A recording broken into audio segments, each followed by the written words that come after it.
And that's why you have had us engage a couple of gears and get agitated.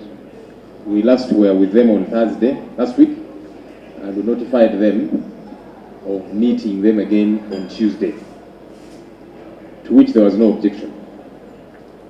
On Tuesday morning, we sit waiting for them, and then at 10:30 a letter is brought asking for us to reschedule.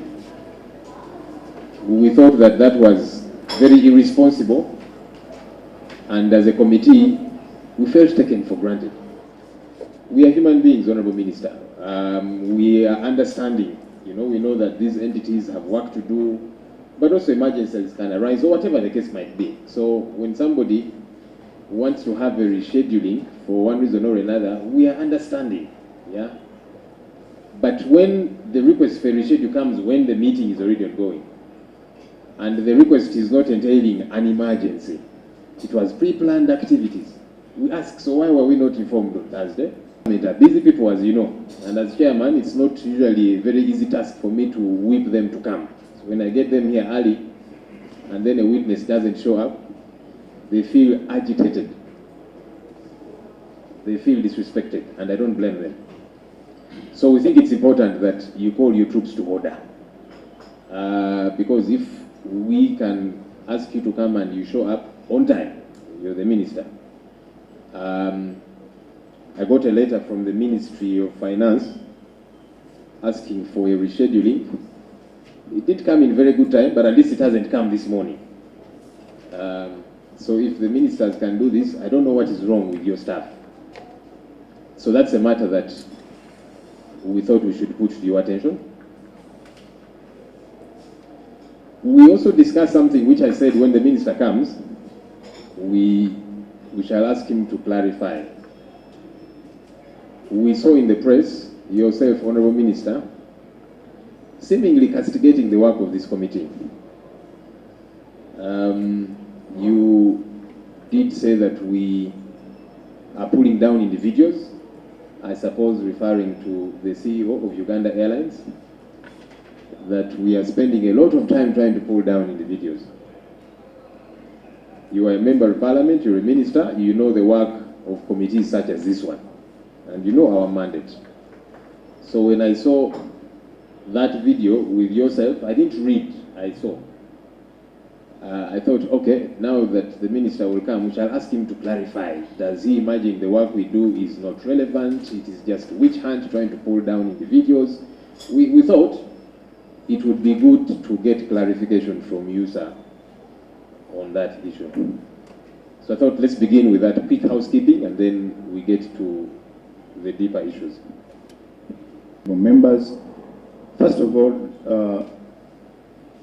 I would have been, well, it hasn't happened, but I would have preferred that I would appear with my counterparts, the Minister of Finance, because we are the two shareholders now of Uganda Airlines. But that is not here, it's okay. We'll do what we can, and I hope we'll be able to appear on time. Indiscipline, quote unquote, of my team from Uganda Airlines, where they have decided, where they didn't give you enough time when they were requesting for scheduling of the meeting. Thirdly, I want to be on record that I know and I appreciate the work of this committee. It's not the first time I've come before this committee. It's not the first time that this committee has helped me or helped the country to shape the institutions in this country. Honorable Chair, you remember I was here for the Entebbe Airport. I was here for URC. So there is no way I would demean the functions of the committee. Again, as a member of parliament, I know what the committees do. And that's why I endeavor, like now I have two committees. I'm supposed to go to infrastructure committee at the same time this committee. But I had to apologize for the other committee I sent to my junior. That's why I must always be on time on any committee. And if I will not be able, I would normally communicate in good time. So I can't be demeaning the work of the committee. I want that to be on record. And I never. My clip, I wish I could replay it. I was talking about media, and I did very clearly. I said the media, and I have no apologies with that. I said the media, we are spending a lot of time. If you allow, I could play the tweet, because it's here on record. And about my appeal was to all Ugandans, that let's try to be proud of what we have. Let's try to not to downplay our own institutions. Let's not try to kill the institutions which we have. That was my appeal. And Honorable Chair, it's not I don't think I'm the only person with that kind of opinion. I read an article in the Monitor on Tuesday by Ssenyonyi. He was writing about the same thing, the same stuff. I saw Honorable Mukura on TV talking about the same thing.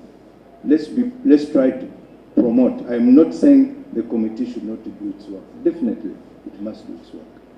And that's a given. I can't take away the authority of the committee. This is paramount.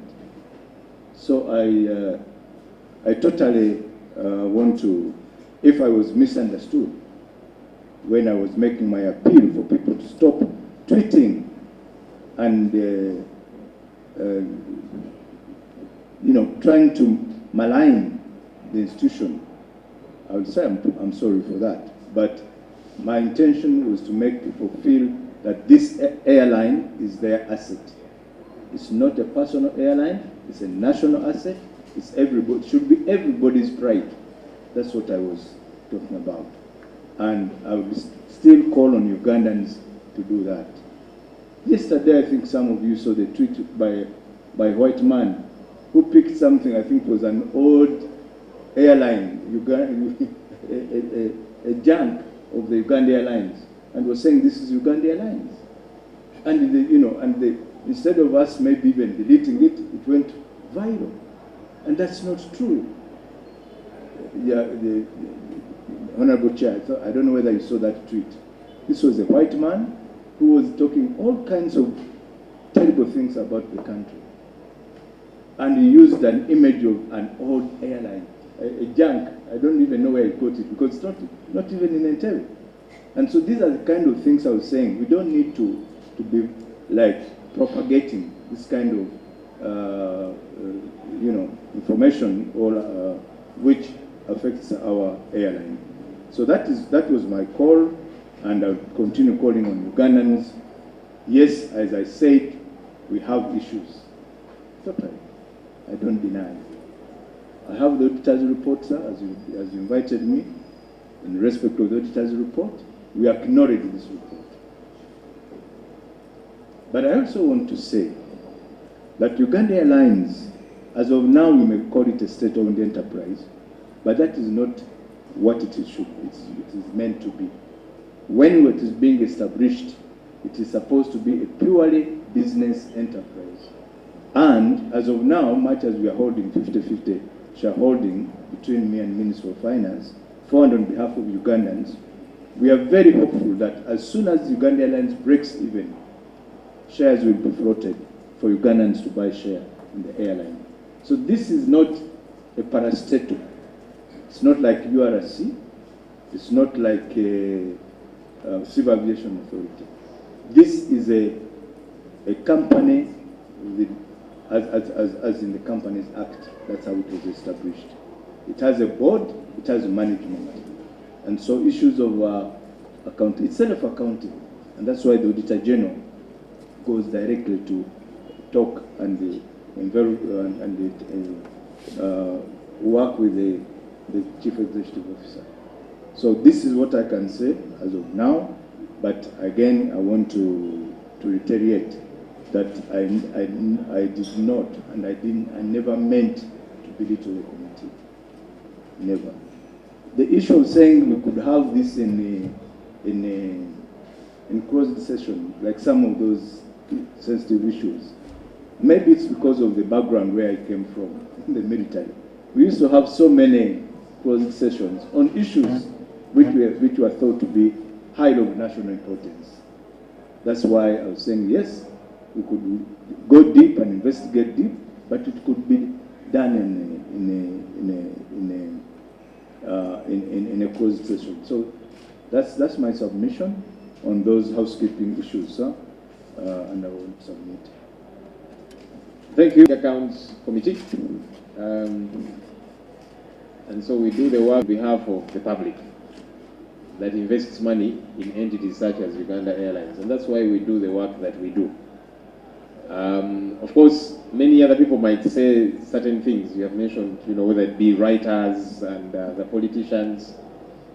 Sometimes we might not be that bothered by what they say, but those who are within the precincts of this institution, we think that it's important that what is said out there does not be seen to demean the work of Parliament. So I'm glad you have made that clarification. Again, just for clarity, we do this work not because we want to destroy these entities. No, we do this work because we want to establish what is the problem. How then do we fix the problem? When you go to a doctor, before they treat you, they first open up. If it's a wound, you don't cover it up and say, just give me treatment.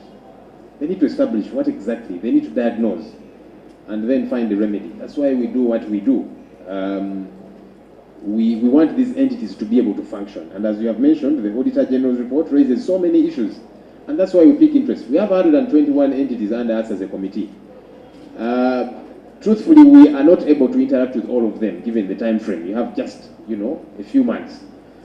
So when we start with those which we think are ailing, at least according to the Auditor General's report, we want that action gets to be taken. We want things to happen the right way.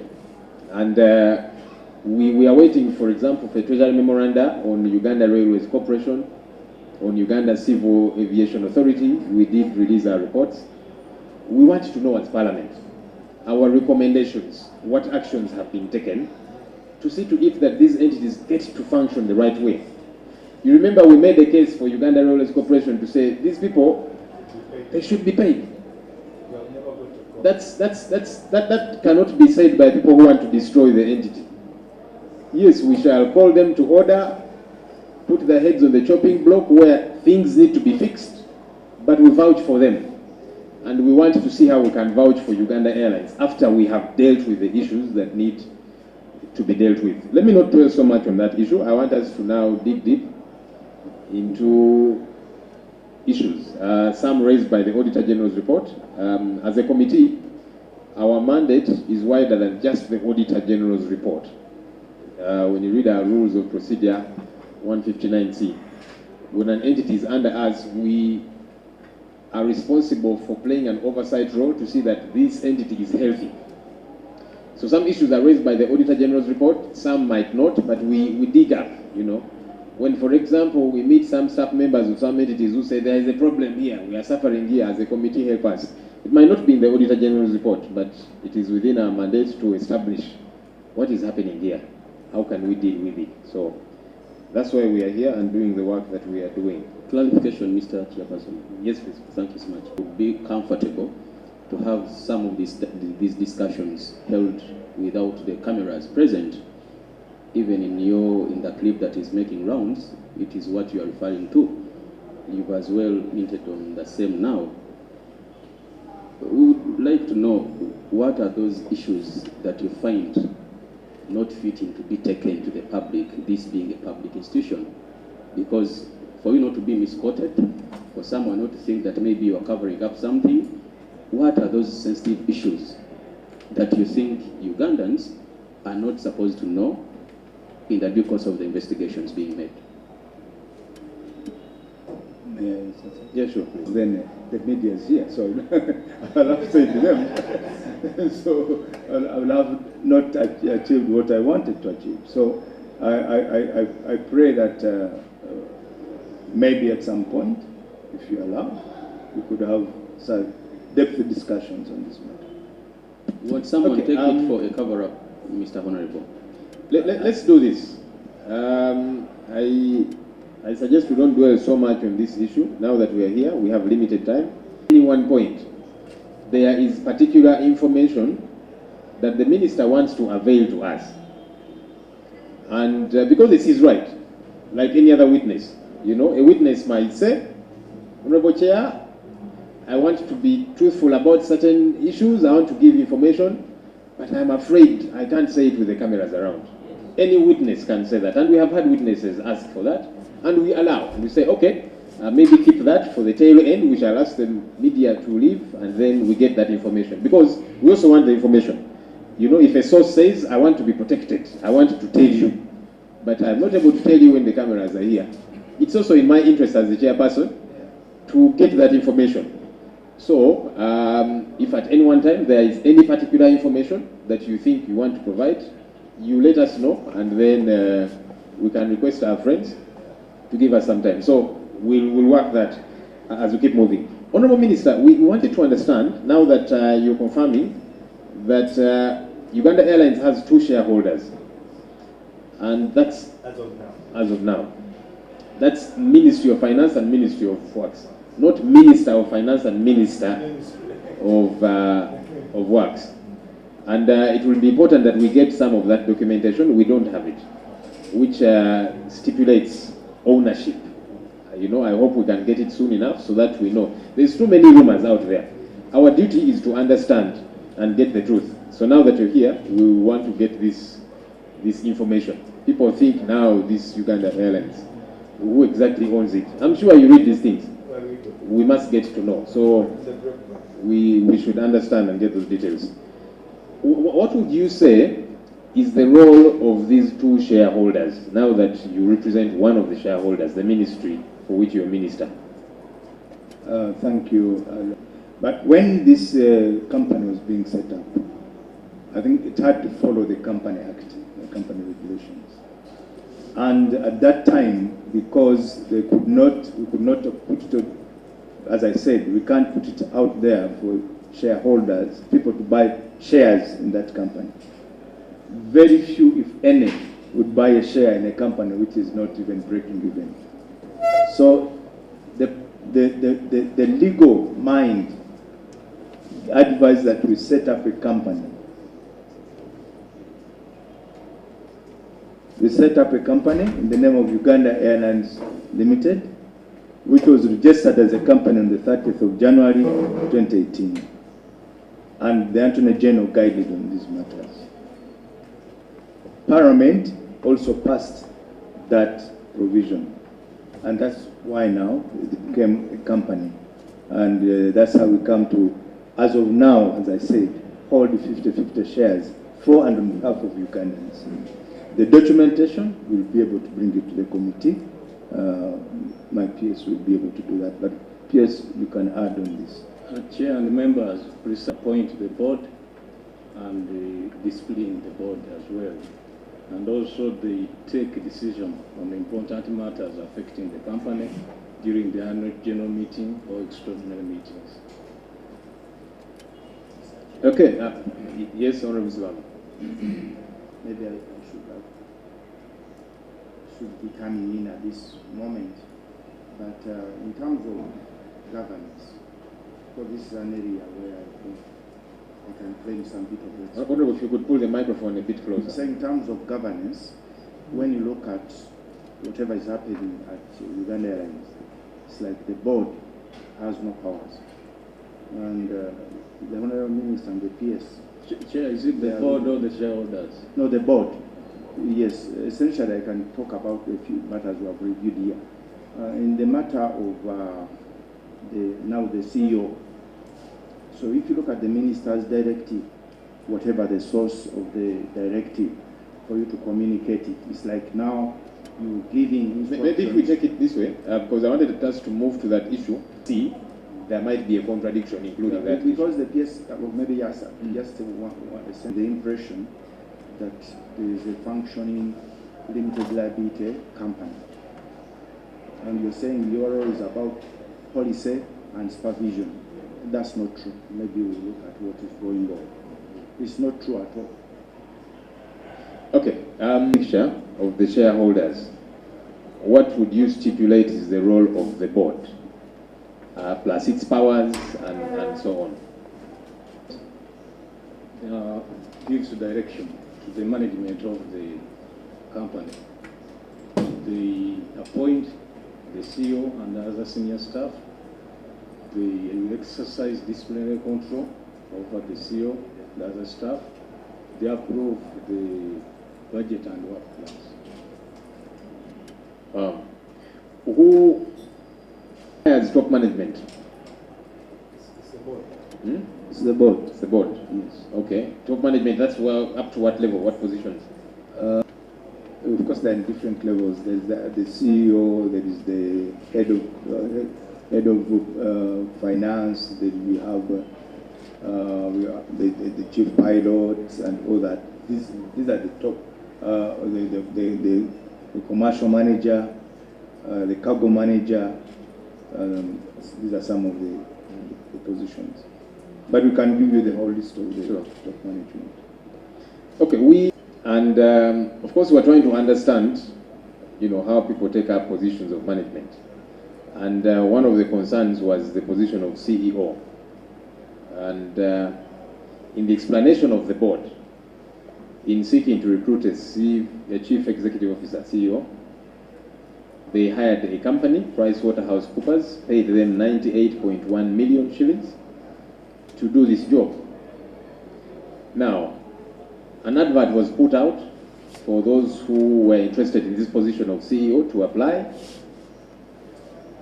2 days to the expiry of the deadline of this advert, the board got a directive, a communication from you, sir, indicating a directive for somebody to be hired. That's Gen.katumba Wamala, to be hired substantively. In other words, the recruitment process should be dropped and all of that. And when we asked the board why they did that, as opposed to following the procedure as they had been, they said, "What did you want us to do?" That was the question actually asked to myself by the board at the time. They were in the committee. So I wanted to understand from your perspective, because they seemed to say their hands were tied. They were following a process, but then a directive came to short-circuit that process and hire someone substantively. Talk to us about that.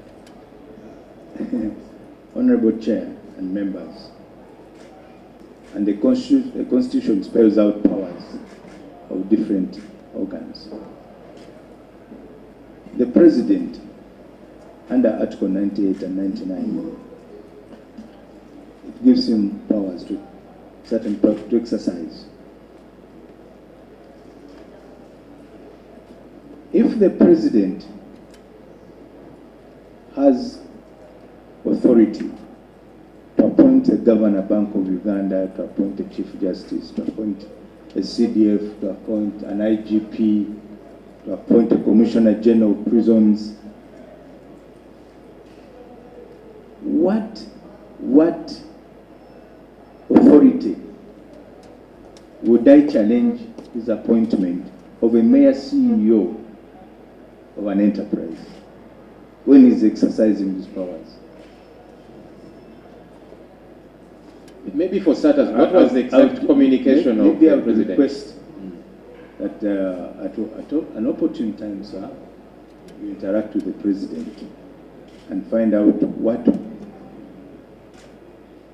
read his mind, maybe ask him what led him to make that decision. What was the communication of the President? Yeah, there were earlier communications even before then. In April 2021, the President communicated after getting, again, using his machinery and government machinery. He had got information about mismanagement of Uganda Airlines. He communicated to me to suspend the board and also the top management, and appointed in acting capacity Jennifer Wamala and Mr. Wegoi. And that was done. But also in his communication, he had indicated that we should find we should put out an international tender for a solid airline manager, which we did on time.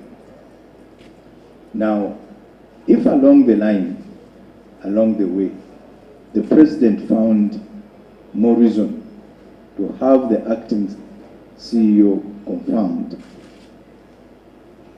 I don't know whether in my capacity as a minister, I would challenge that. But as I said, I request that maybe you interact with the president. He may give you more about this. Honorable Minister. Yeah, but those are documents which are, again, as I said, I may not have to give them today. As I said, if you want, since you have agreed, you can share them in a private meeting. Okay, because why we want to know exactly what the communication was is because it helps us for two reasons. There has been occasions where ministers say, have a presidential directive when it does not exist. We had Honorable Betty Kamya here during investigations of Uganda Land Commission. She said she acted on a presidential directive. We gave her time to produce it. She never did. We asked the Minister of Finance, Honorable Matia Kasaija, who was seated where you were seated, if he saw the directive. And he said, I'm sorry, Honorable Chair, I trusted my colleague minister, but I never saw the directive. Maybe with hindsight, I should have first requested for it. So sometimes people say, I have a directive when it does not exist. Yeah? And number two, sometimes there might be a directive which will communicate certain things. The directive could say, follow the law to make sure A, B, C, D happens. And then that follow the law has got to be unpacked if that law is eventually followed or whatever. So that's why it's important that it becomes clear what the content was. Let me read to you a document and then you can let me know because we get so many communications, we see so many things in the media. It's our duty to ask and then there's clarification. Like we asked the first one where we saw you say make remarks in the media and you made a clarification. So I see a letter here written to Gen.katumba Wamala, Ministry of Works and Transport. Appointment of Ms. Jennifer Bamturaki as a substantive CEO, Uganda Airlines. We have previously discussed the issue of the substantive management of the Uganda Airlines. According to my intelligence, Jennifer Bamturaki has performed well in quite a hostile environment. I myself was flown by the brand new CJR 900 to Nairobi and back the other day by the very able young pilots. I direct that you give Jennifer Bamturaki a substantive appointment for 3 years. Thereafter, we can use the other processes of recruiting companies. Signed, Yoweri K. Museveni. Copy to HE, the Vice President, and to the Right Honorable Prime Minister. Is this letter familiar? Is this what I've read? What was your interpretation of this? I don't think I don't know whether I should read. I am in good position to interpret the president's mind. So he wrote to you. Yes, I'm not talking about interpreting the mind. Yes. I'm talking about interpreting the letter. Yeah, the letter is a directive. Well, maybe again, as I said, I come from a different background. For me, if the president, who is the commander-in-chief and who is now the executive, if he gives a directive, this time it's even in writing, then I have to implement the directive. Did you not think, as a senior minister, somebody that has been in charge of the ministry for a bit of time, to say, okay, so here is a directive, how can we make sure in implementing the directive, the law is properly enveloped? Because an advert is out there, and the board told us 40 people applied. 2 days to the deadline of submitting, those that were interested. Then somebody substantively appointed. We asked her, she said, me, I didn't apply. On the day I was going to apply, that's the day I was substantively appointed.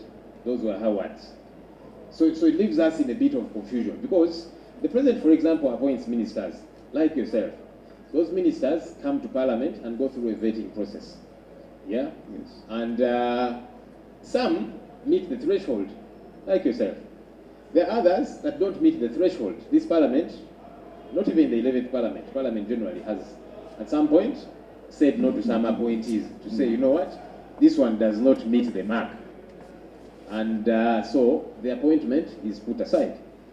Did you not think that maybe this should have been subjected to the process to say, okay, so if here is somebody that's being seen as very competent, what's wrong with subjecting them to an interview with all the other 40? If she is really good as it is said, she will beat them all, she will win, and then she gets to be appointed.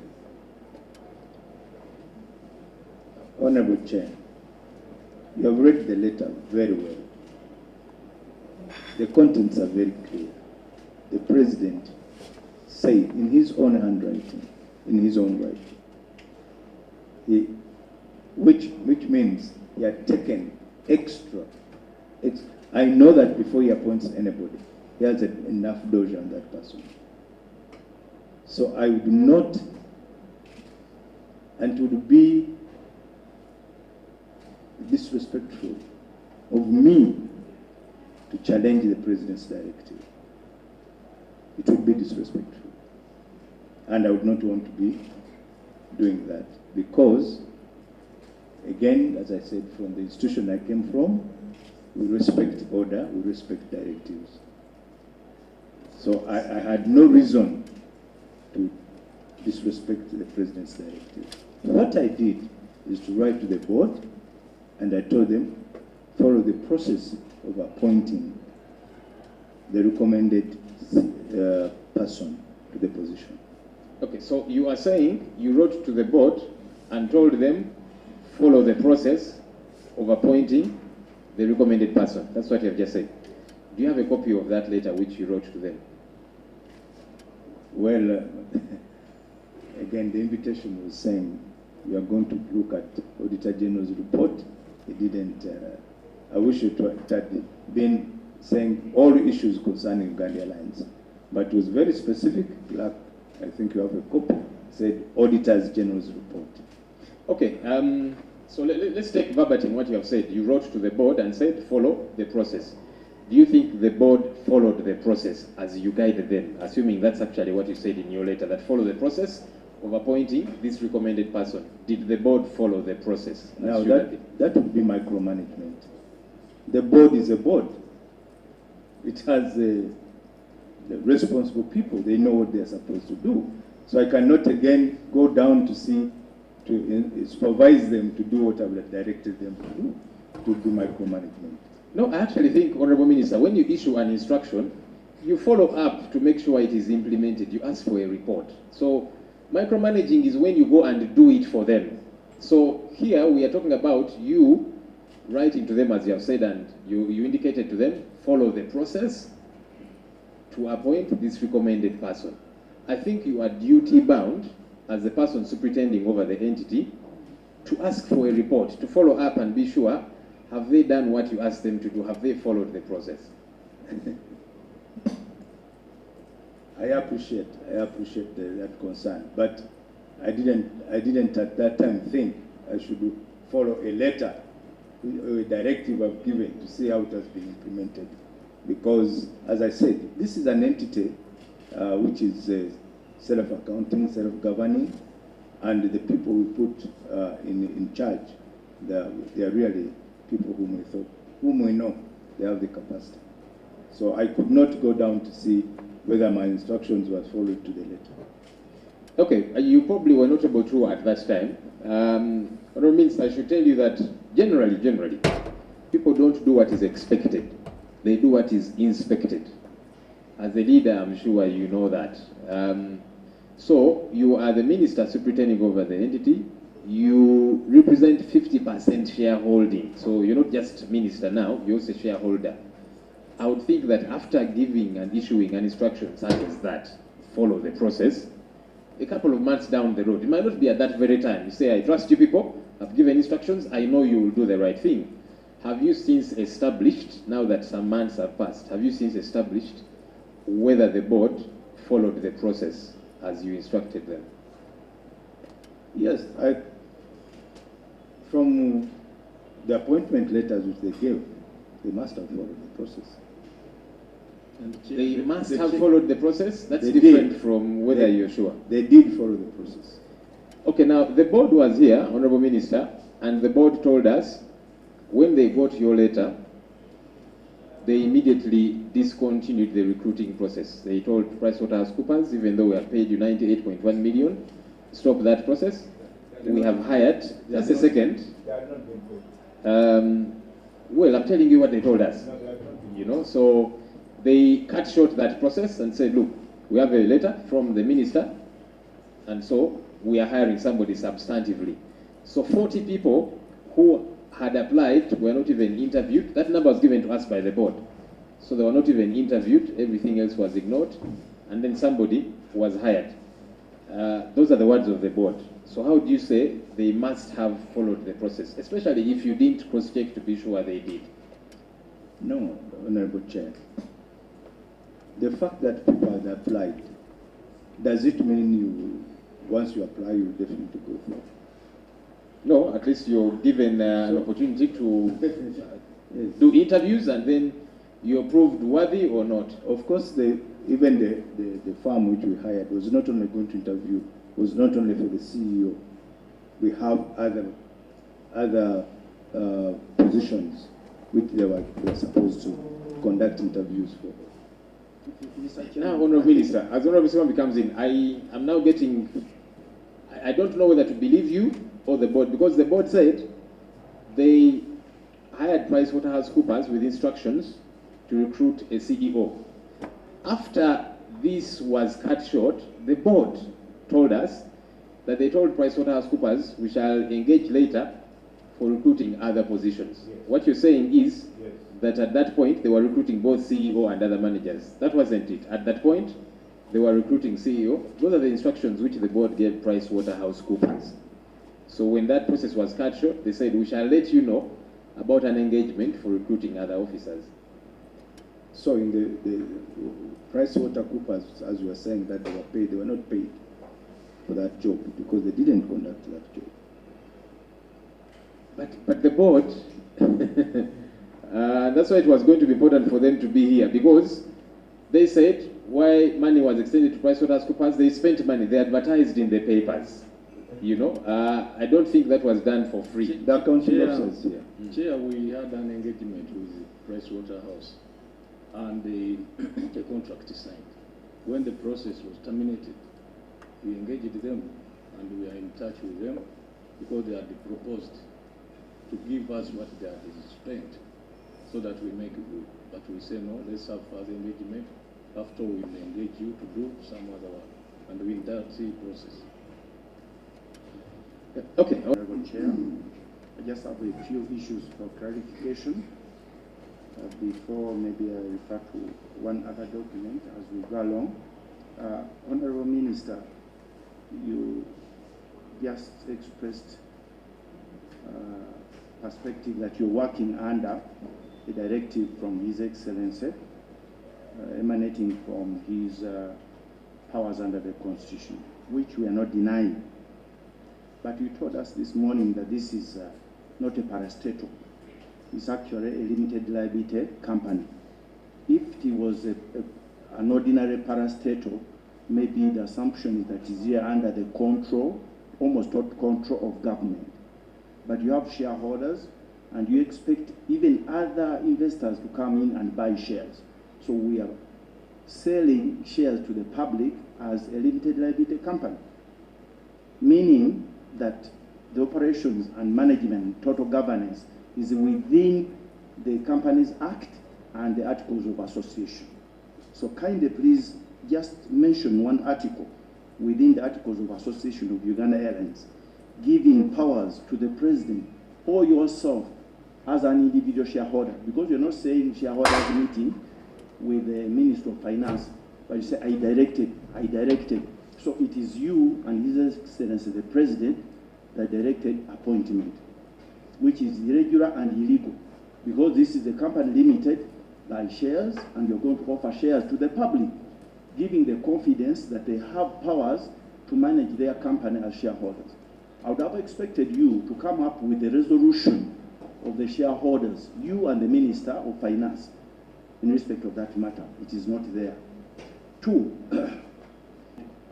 that is weird and very dangerous. A minister suspending a board of a limited liability company, just give us an article giving you those powers in light of Section 21 of the Companies Act and the articles of memorandum and articles of association.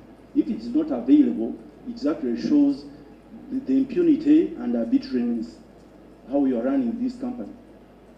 Lastly, but not least, I have a document here, it's 67 pages, but since I didn't give it to the clerk, you may have to submit it to a clerk and you have good reading.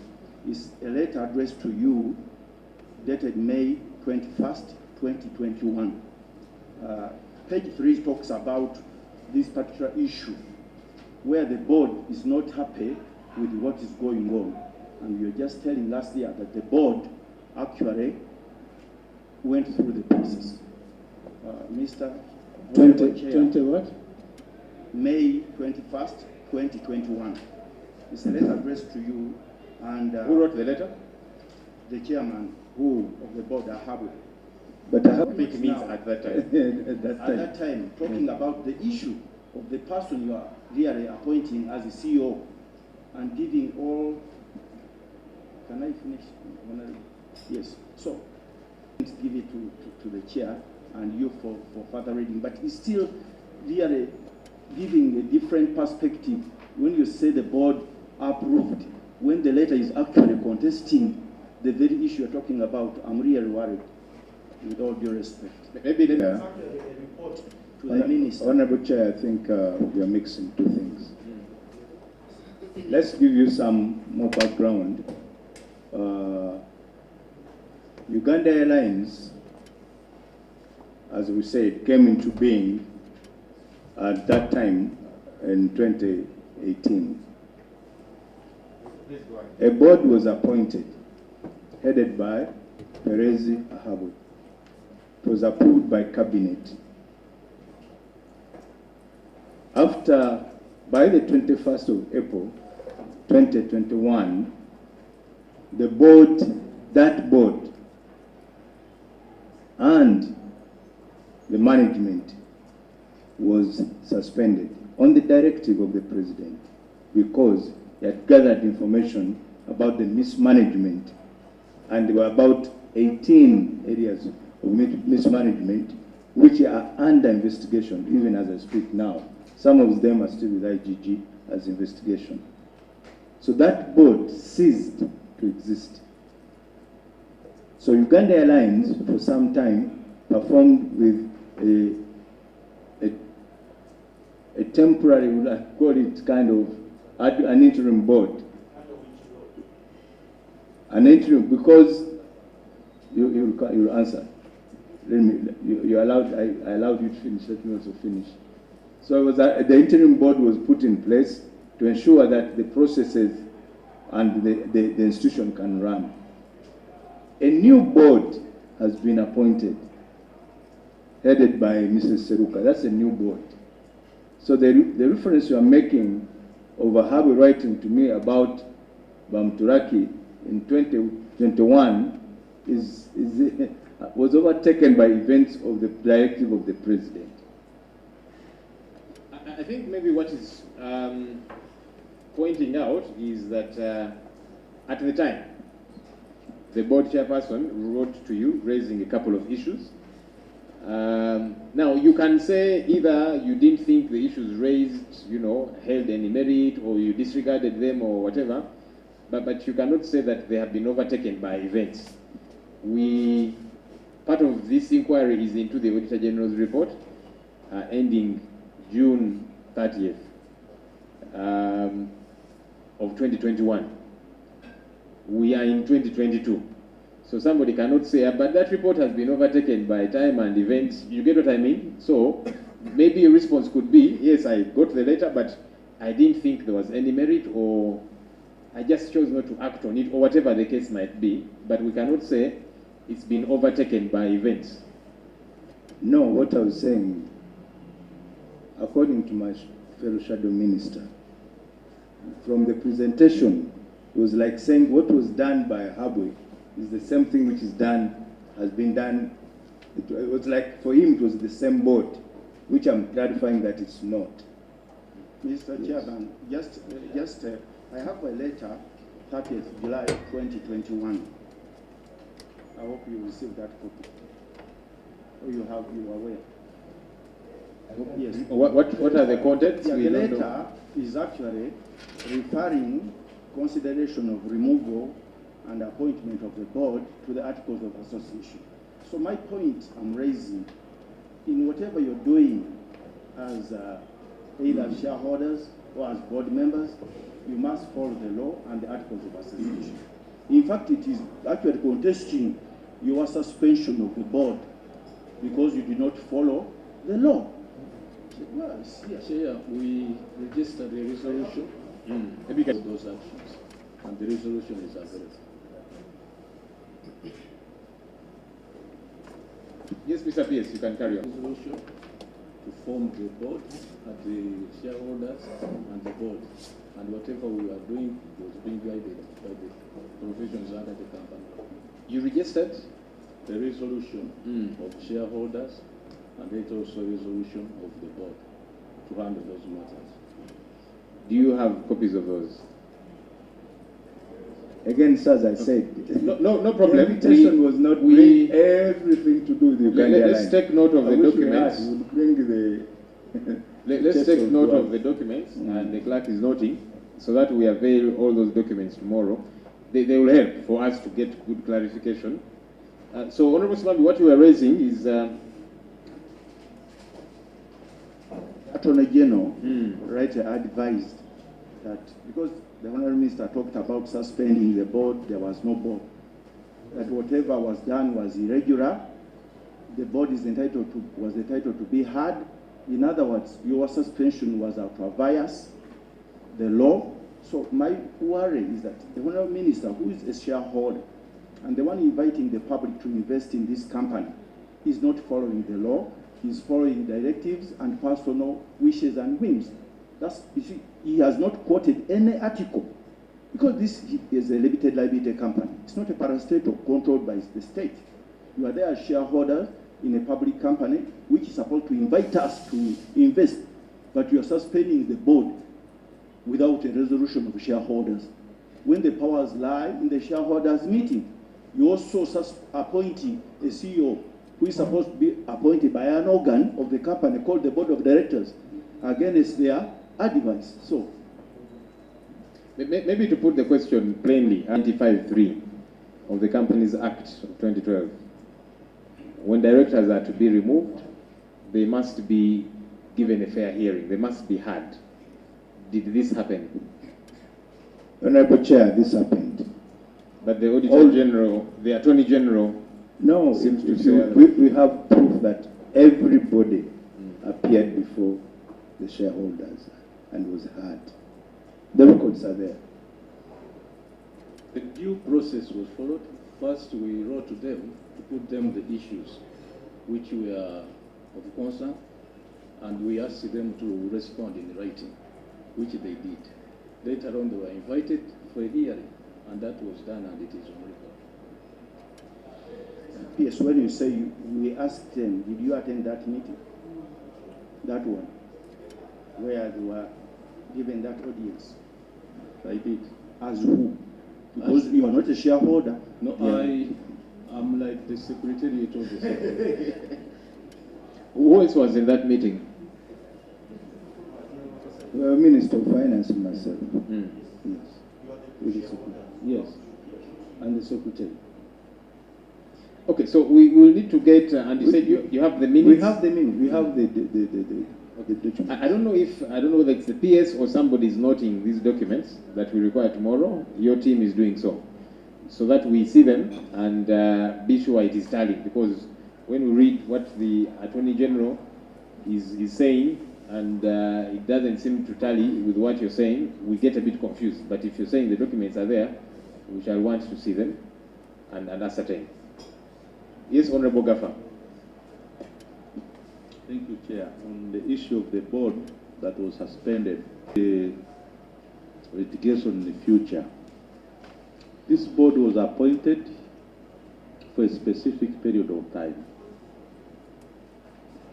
This board was suspended, according to the minister. It was not dissolved.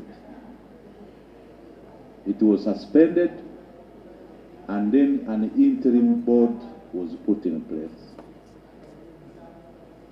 He has not indicated whether this board that was suspended was finally dissolved, but now we have a new board in place.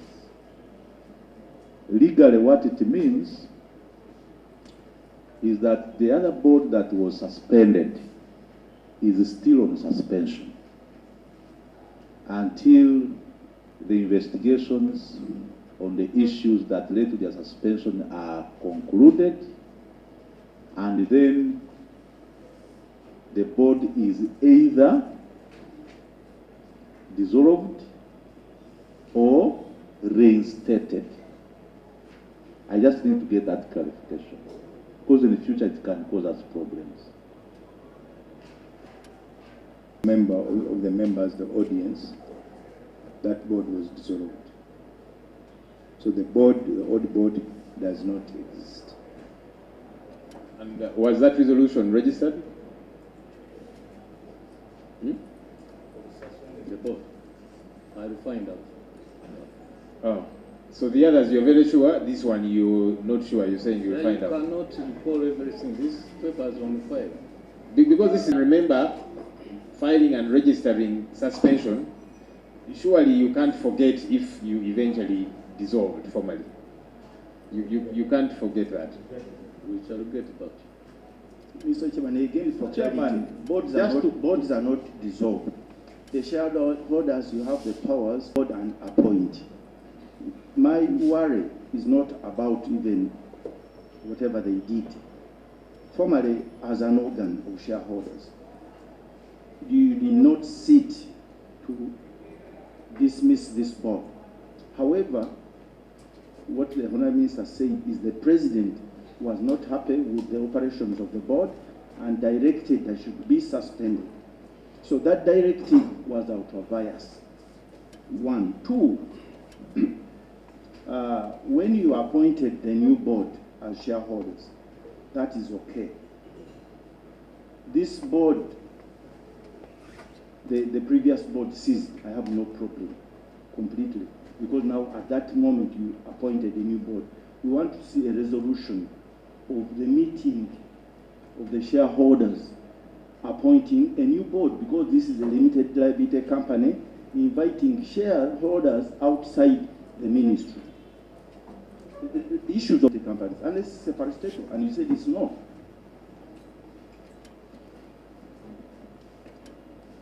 Thanks very much, Chair. Mine is just clarification to avoid future litigation. As my colleague was saying, if I got the PS properly about Price Coopers, you were not specific. First of all, they did not do any work. They had not done any work.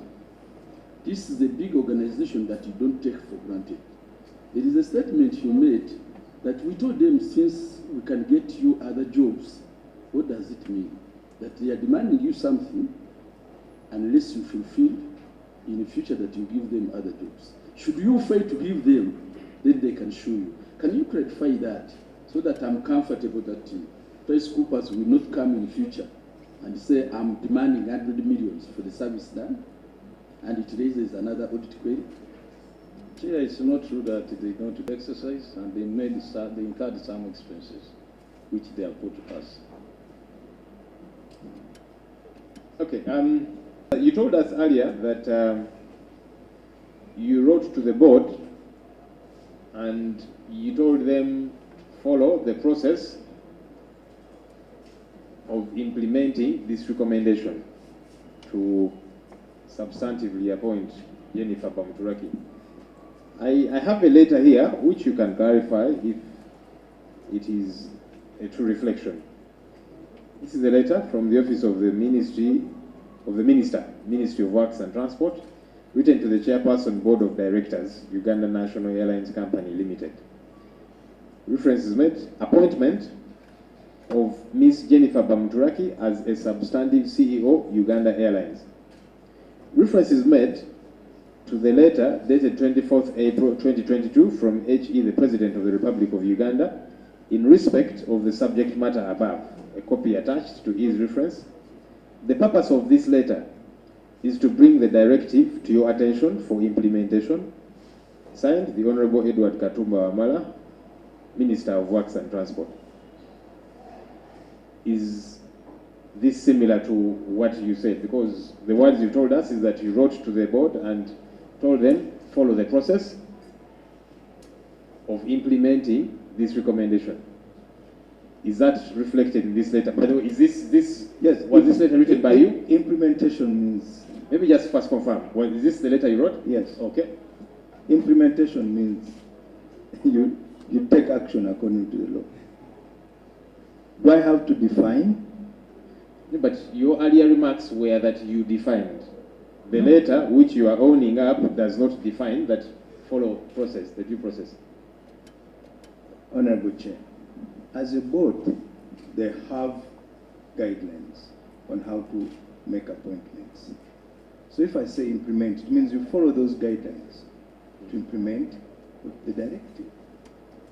Okay, maybe help paint a picture for us, Honorable Minister. So maybe you're saying the English is too shallow. No, you see, in law, and I'm a lawyer, every word counts. So when you say that I wrote and I said follow the process, and in the letter which you have owned up, there is no word saying follow the process. The two are different. It's just like if HE said follow the process, as opposed to I'm directing do this immediately. The two are totally different. But let me flip the question, Honorable Minister. So now that you're saying you expected them to follow the guidelines, you are a shareholder, representing a shareholder, you are the minister superintending over.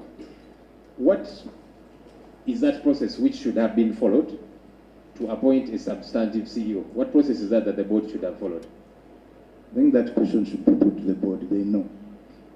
And we put that to the board, Honorable Minister. We are now putting it to you, the minister, because you cannot say, Honorable Minister, surely. You're here as a minister, okay, also as a shareholder. We cannot ask you a question and then you say, no, put it to the board. We engaged with the board. What I'm asking you as the supervisor, as the person who you're saying you expected the board to follow the guidelines. Which guidelines? You must know them. You cannot say me I don't know them or the board knows them. You're the supervisor, surely. Honorable Chair, I told you that I'm not, I don't love micromanagement. That board has very, very senior people in management. So if I gave that instruction, they know how to proceed to make the appointment. So, Honorable Minister, I'm actually not disputing that they know what to do. Thing is, when you are a supervisor and you issue instructions and you're saying you expect the instructions to be followed according to the law, it would, except if you're saying you do not know the procedures, then we shall encourage you, please, as minister who is supervising this entity, please go and read the guidelines and know them. I think you must know them. It's just like the Speaker of Parliament must know the rules of procedure. When the Speaker gives us as a committee instructions, inquire into this entity under this rule or whatever the case might be, the Speaker is expected to know that rule, you know, or at least to be able to reference it and say, this is the rule under which you must operate. So the Speaker can't say, for me, I don't know the rule, the committee knows the rules, they're the ones doing the work. But the Speaker is a supervisor. So as the supervisor, as a shareholder, because for you now it's two things. You're the supervisor, but you're even more than just a supervisor. You are a shareholder. So when you give instructions and say, follow the process, the due process, to appoint a substantive CEO, you cannot say you don't know what that process is, because then how do you know that they have followed due process or they haven't? Honorable Chair, if the board was not clear of what was expected of them, they would have come back to me.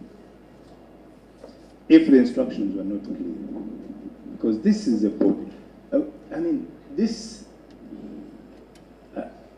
body is not a small body. It's a body with very experienced people. We took a lot of time even to find these people.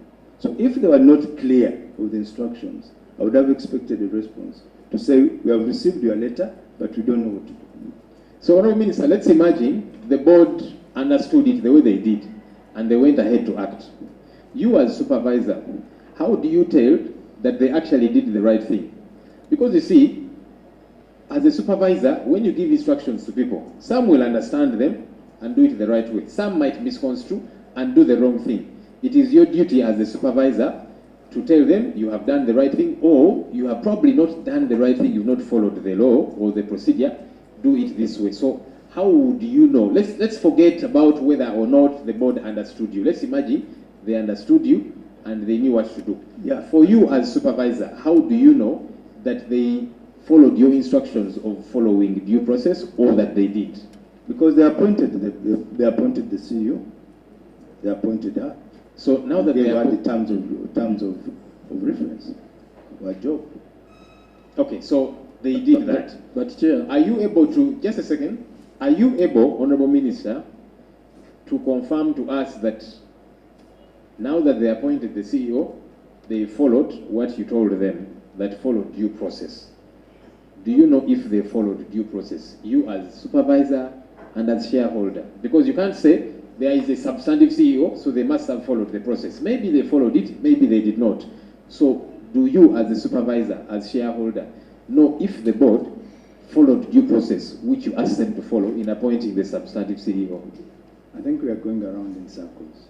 No, suppose you're not coming Honourable through, Chair. you're not forthcoming on the answer, Honourable. I think we are going around in circles because this board, if anything, like earlier you had said, the board is a body which is entrusted with running the affairs of this entity, right?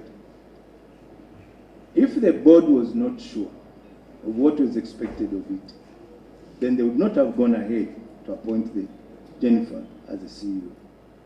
They would have come back to me. Given that they didn't, then they knew exactly what was expected of them. Okay, so you as supervisor, because as supervisor, you're expected to superintend and be sure things are done right. How do you know that they did the right thing or they didn't do the right thing? They did what I told them because the CEO has been appointed. Let me ask this question in a different way, Honourable Minister. Follow the due process of implementing the recommendation. Follow the due process. What did you mean by due process? Because I want to believe you knew what you were talking about by the time you told them, follow the process. What is that process? Please don't tell me, ask the board. No. They, even in the human resource manual of the airline, there are provisions of how appointments are made, right? So the board, it was expected to do that, and that's what they did. And I have no doubt, I have no reason to doubt that they followed the due process, and that the person who was recommended for appointment was appointed. And they even went further to ensure that this person is confirmed by the regulator, CAA. So the process was followed. I'll tell you what due process sounds like to me. So an advert has been put out there, people are applying, they're still in the process of applying. For me, due process would be subject this person to interviews with the rest of everybody. But that did not happen. The person was immediately appointed. The other process of recruiting was terminated. So for me, my understanding of due process, which you say you were communicating to them, would be, now that you're in the process of recruiting, you're going to subject people to interviews, this recommendation has also come. Subject it also to interviews. And then we establish if she is the best among them all. Honorable Chair, I told you from the beginning, the President has powers he exercised his powers. Me, a minister, how would I challenge his powers? Under what law, under what provision would I challenge the powers of a president? That's why I want to be guided. Under what provision in the Constitution Let me guide that you. the minister can challenge the powers of the president when he has exercised his power as a president? Let me guide Okay, I ask here. as Honorable is going to guide you, Yes. so are you now telling us that they did follow due process, they implemented a presidential directive? Is that what you're telling us? I asked you here, Chair, that if the president appoints a governor, appoints a chief justice, he appoints a CDF, he appoints an IGP, how would I challenge him on appointing a CEO? Let me be sure I get you right as we get guidance on that issue. Yeah? So first you were saying, you told the board to follow due process, and you have said they followed due process because they appointed a substantive CEO. Now you are saying there was a directive from the president. How were you going to challenge it? So which is which, Honorable Minister? Did they follow due process or did they follow a presidential Honorable directive? Chair, you read that letter with an attachment, right? So what was the use of the attachment? To clarify that this is the position now. Okay, so at least for me that gives me clarity. No quick guidance. When you, because you cannot say they followed due process and you're not telling us what that due process is. You're saying the board knows, but then on the other hand you're saying there was a presidential directive, I was not going to challenge it. So I want to take it that you followed the directive and you asked the board to follow the directive, forget about due process.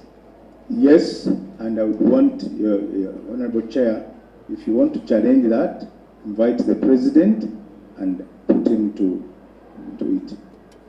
Okay, so No clarification for the future. And, the record is clear on that matter. However, for the future operations of this institution, Honorable Minister, as a shareholder, kindly please refer management, governance issues to established laws, not the Constitution, because the Constitution gives the President overwhelming powers. No one is doubting that.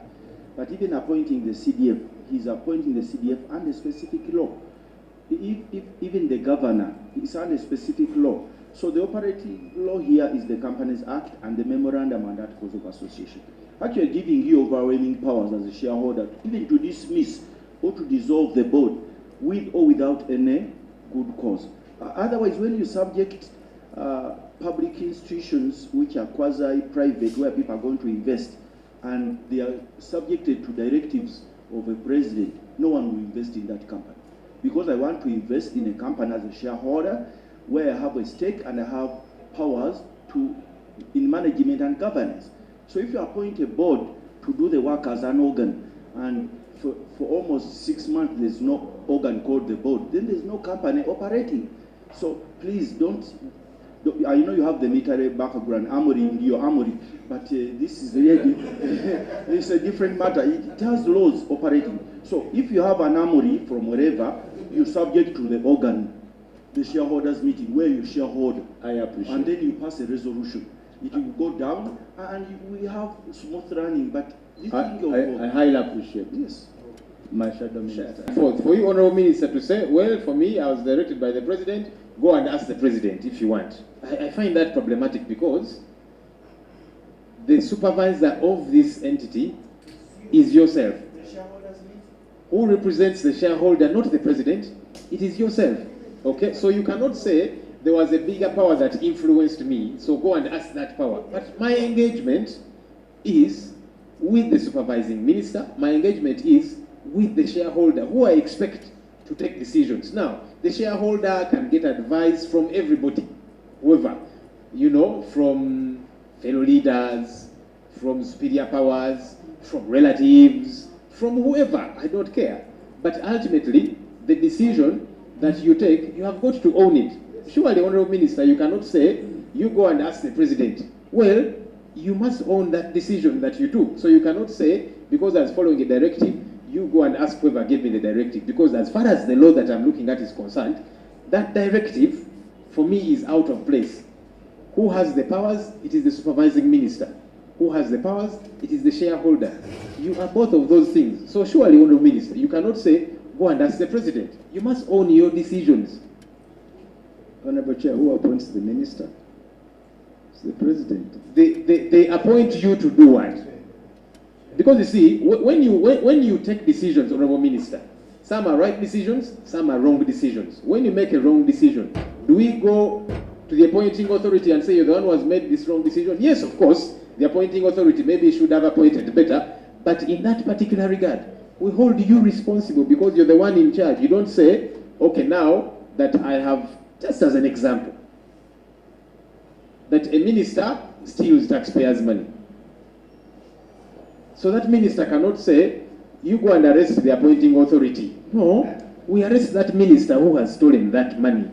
Except if there is evidence that that minister was sent by the appointing authority to go and steal that money. Then we go for both of them, the sender and the actor.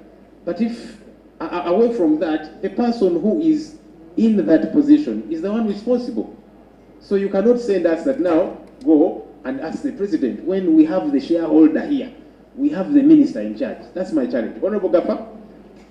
Respectful of you as a minister, if you got a directive from the President and you have technical officers in your ministry, and in trying to implement that directive you find it lacking legally, is it disrespectful of you to get back to the President and say, Your Excellency, sir, the directive you gave me, I am finding challenges implementing it because of reasons A, B, C, D, and this is the guidance I have got technically or legally. How do you look at it? Is that disrespectful? In this case, what would impede me from implementing a directive? Yes, when you get a directive like we are discussing here, and we find this directive in the future, it really deals with the law of this entity. This is what I'm asking. Because we put on you some of these things, the President directed this, they are telling you under the company law and the articles, this does not exist, you know. Is it disrespectful of you to get back to the President and say, Your Excellency, this has a weakness here legally, probably we could do it this way? If the President had not put in writing, confirming that he had already, I think you read the letter which the President wrote, and it was loaded. It had all the reasons why he made the decision. I think what we are saying, Honorable Minister, and we understand the difficulty sometimes as ministers you find yourselves in. But what we are saying is that it's important to shield yourself too.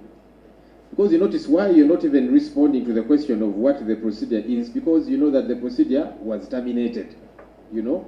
What we are saying is that it's important that when there is a process which you know about, which you are telling the board follow due process, that you advise your appointing authority that, you know what, for us to be properly shielded, let this person be subjected to due process. Because if tomorrow that person goofs up, if it turns out that they're actually way below the required standard, then the appointing authority will be blamed, you will be blamed, as opposed to this person went through procedure. Maybe the procedure did not seed properly enough. And so we are saying it's important that when there's due process, you say, you know what, it is not out of disrespect, but sir, could we just subject this person?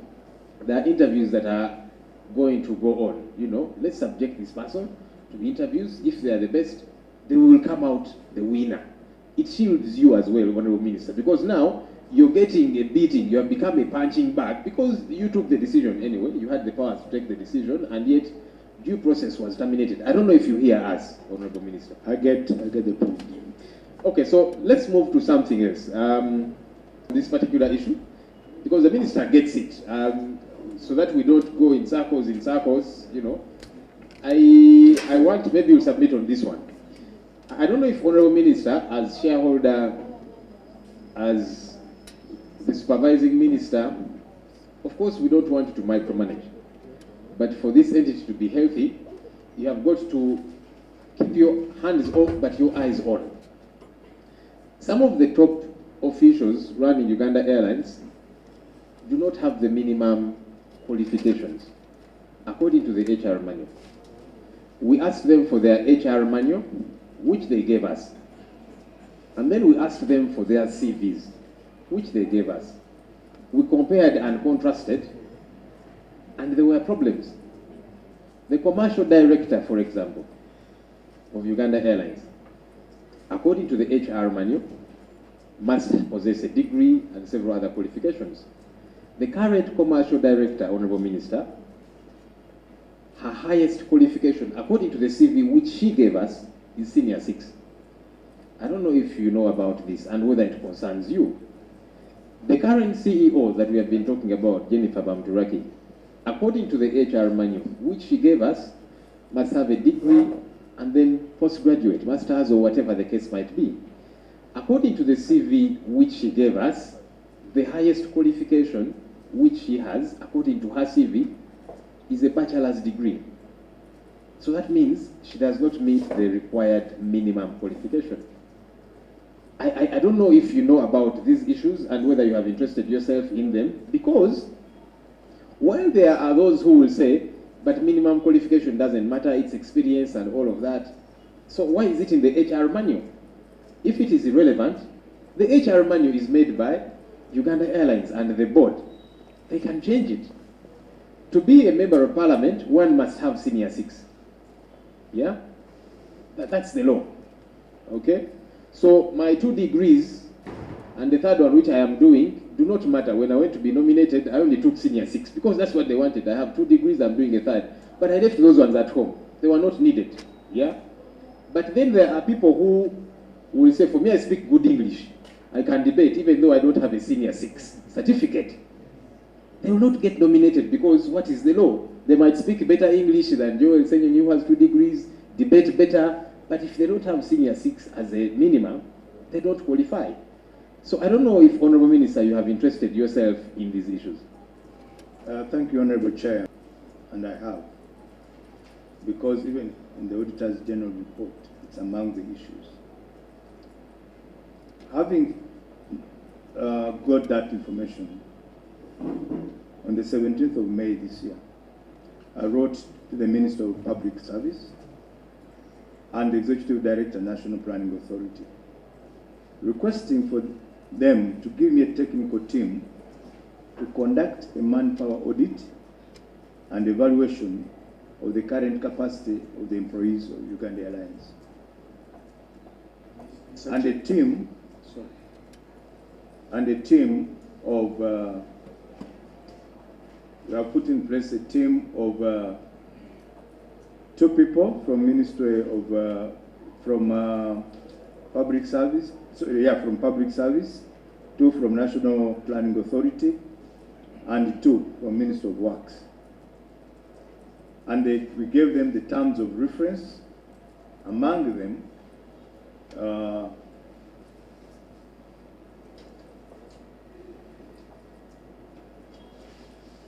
is to investigate whether these people, all the people now employed in Uganda Airlines, whether they meet the requirements as per the Human Resource Manual. So that work is still ongoing. The draft terms of reference are here for the manpower audit, to include, among others, to study the current Uganda National Airlines Company Limited establishment structure in line with the vision and mission. Assess the adequacy of the established structure in relation to requirements of the regulator, that is CAA, and the day-to-day operations of the airline. Assess the efficiency and effectiveness of the available human resource in the airline. Assess the available human resource in terms of numbers and qualifications against the established structure, and highlight the field and unfilled positions. identify the challenges being faced by the airline in the attraction and retention of competent staff, study the existing job description and titles, and make recommendations for the most suitable job description and titles, study the different salaries targeted to the respective jobs, and make appropriate recommendations. Consult the shareholders and board of directors to obtain their views on the appropriate manpower requirements for the airline. Propose recommendations to improve the management of the airline. Prepare and submit a report to the minister. That work is still work in progress. Okay. What were the timelines that you set for them? There were 1 month, but when they went for 1 month, they came back to say it was a short period. We gave them another month. Yes. So when does that extra time elapse? That should be mid-September. September. Okay. Is it possible to have a copy of that? Yes, sure. Mr. Chair. Okay. As Honorable Sibambi comes in, I just want to establish. So let's assume they realize that some of the staff don't qualify because, as we have told you, the HR manual says one thing, the CVs say another thing. You told us the CEO was appointed because there was a presidential directive. If they come back and say, look, the HR manual says the CEO must have a bachelor's degree, postgraduate, master's, and above, but the CEO only has a bachelor's degree, so she does not qualify. Will you take action to have that CEO removed and another put in place? Or the presidential directive bars you? We will cross that bridge when we get to it. Well, the bridge is here now in form of a question. No, because the report is not yet here. No, because that's an assumption. You don't want even... Honorable Minister, Honorable Minister, let's wait for the report. it is actually not an assumption. We are a committee of parliament. You have put in place a select committee, giving them terms of reference. Let them do their job. Exactly. Now, as a committee of parliament, we are telling you what we have discovered so far.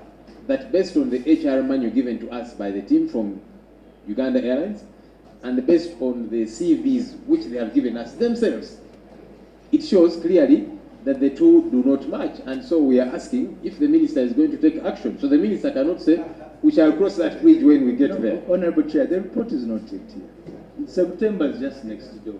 Yeah, but Honorable Chair, yes. I have something quick in that May 21st, 2021. From page 11 up to page 16. But he got the document and confirmed. So that document highlights issues of influence peddling in recruitment and people who are not qualified being appointed in positions. And the letter is dated 21st May 2021. Whatever you are suggesting here is emanating from an Auditor General's report. But the names, which names I don't want to read here for purposes of what you talked about this morning, because some of them are holding sensitive offices. Not even the CEO's office is not so sensitive as some of the positions highlighted here. I'm actually surprised that you rely on an Auditor General's report to appoint a committee or a commission to investigate and give advice.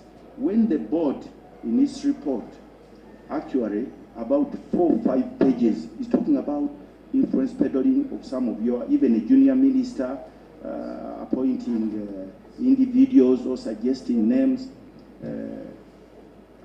I don't know what you have to say about that, because it's not something that you got to know yesterday from the Auditor General's report. It was given to you by the board in a report with appendix of individuals who are not qualified and those who are appointed under directive of your junior minister, and you did not take... But by that time, Perez was not a member of the board. No, but you see, I'm not talking... He had ceased to... He was a former member, but that was his views. And that can only be confirmed by this technical team. By 21st May, he was not a board member? No, he wasn't.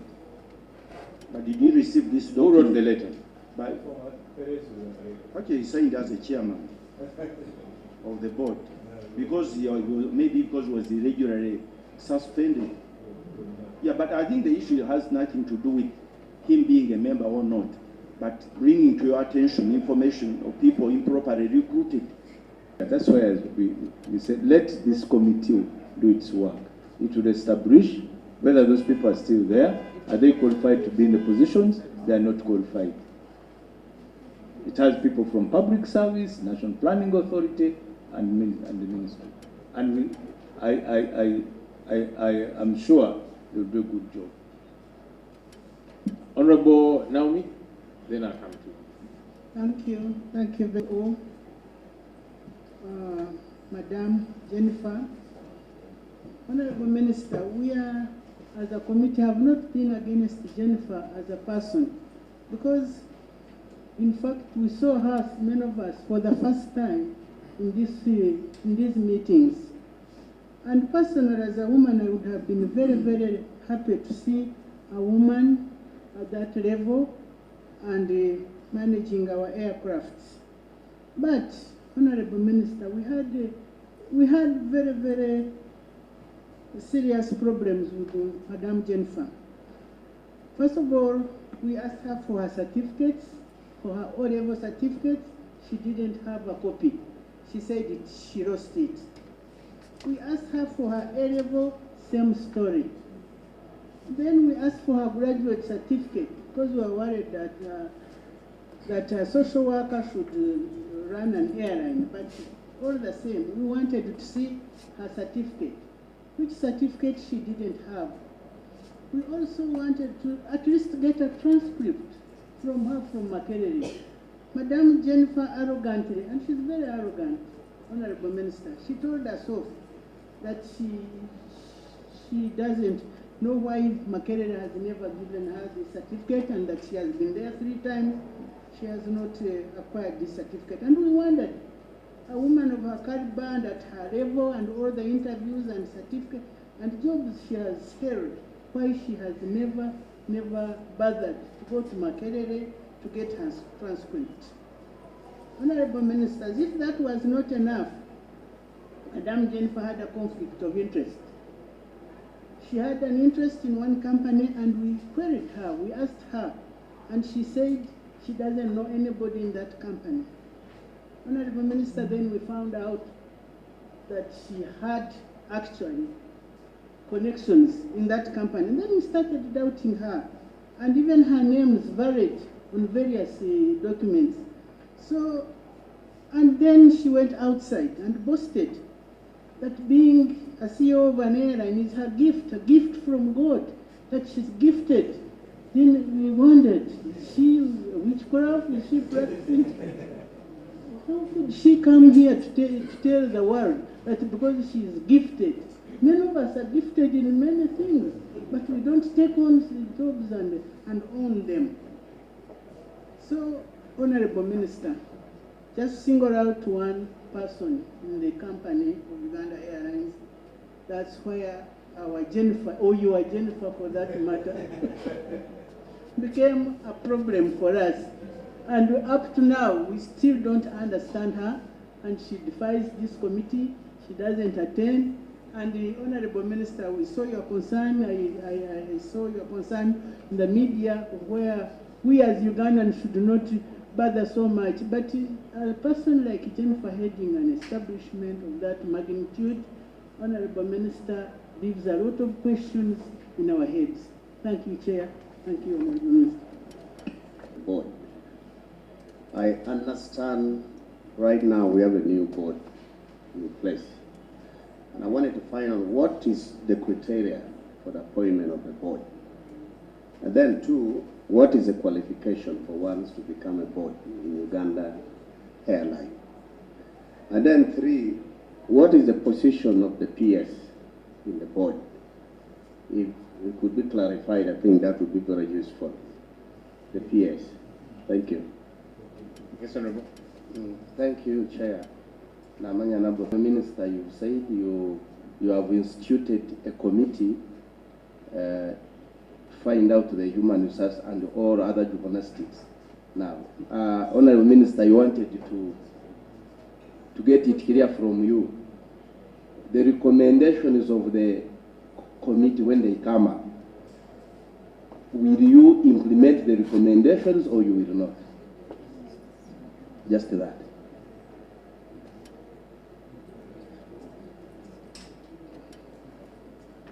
Okay, you can respond to those. Yes, Honorable Judge,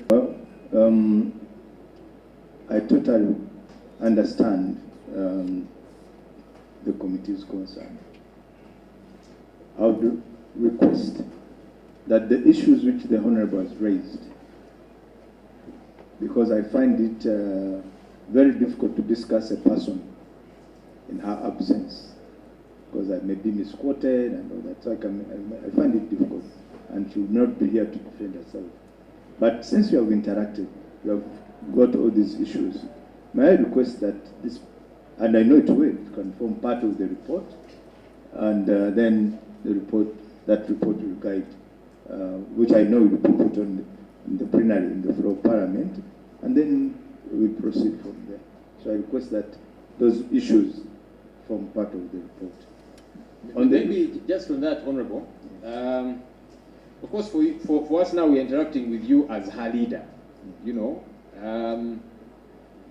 I am sure you engage the people you superintend over and maybe counsel them even sometimes as a leader, as a father, you know.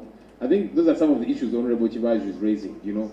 Engage so that people take their job serious, you know. For her to come here and say, I don't have those documents, you know, 28 years later, it's possible the documents even exist, I don't know, but you're not serious about, you know, getting them 28 years later and so on, and yet even that document is not adequate, you know, given the other qualifications, the HR manual, but even that very one, I don't have it, you know. I've always just been headhunted and that kind of thing. I think she is saying, engage these people, cancel them, you know, because those positions they occupy are serious positions. So if they behave unseriously, we tend to imagine, are they up to the task? Proceed. I agree. To update you, Chair and members, I did engage with Jennifer on the issue of documents. And I told her, you must submit those documents, whatever you have. And she gave me assurance.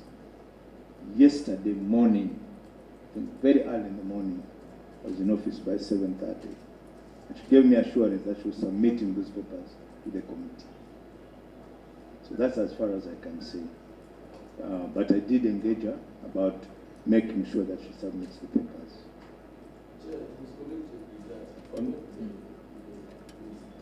Minister was saying some of these can be part of your report.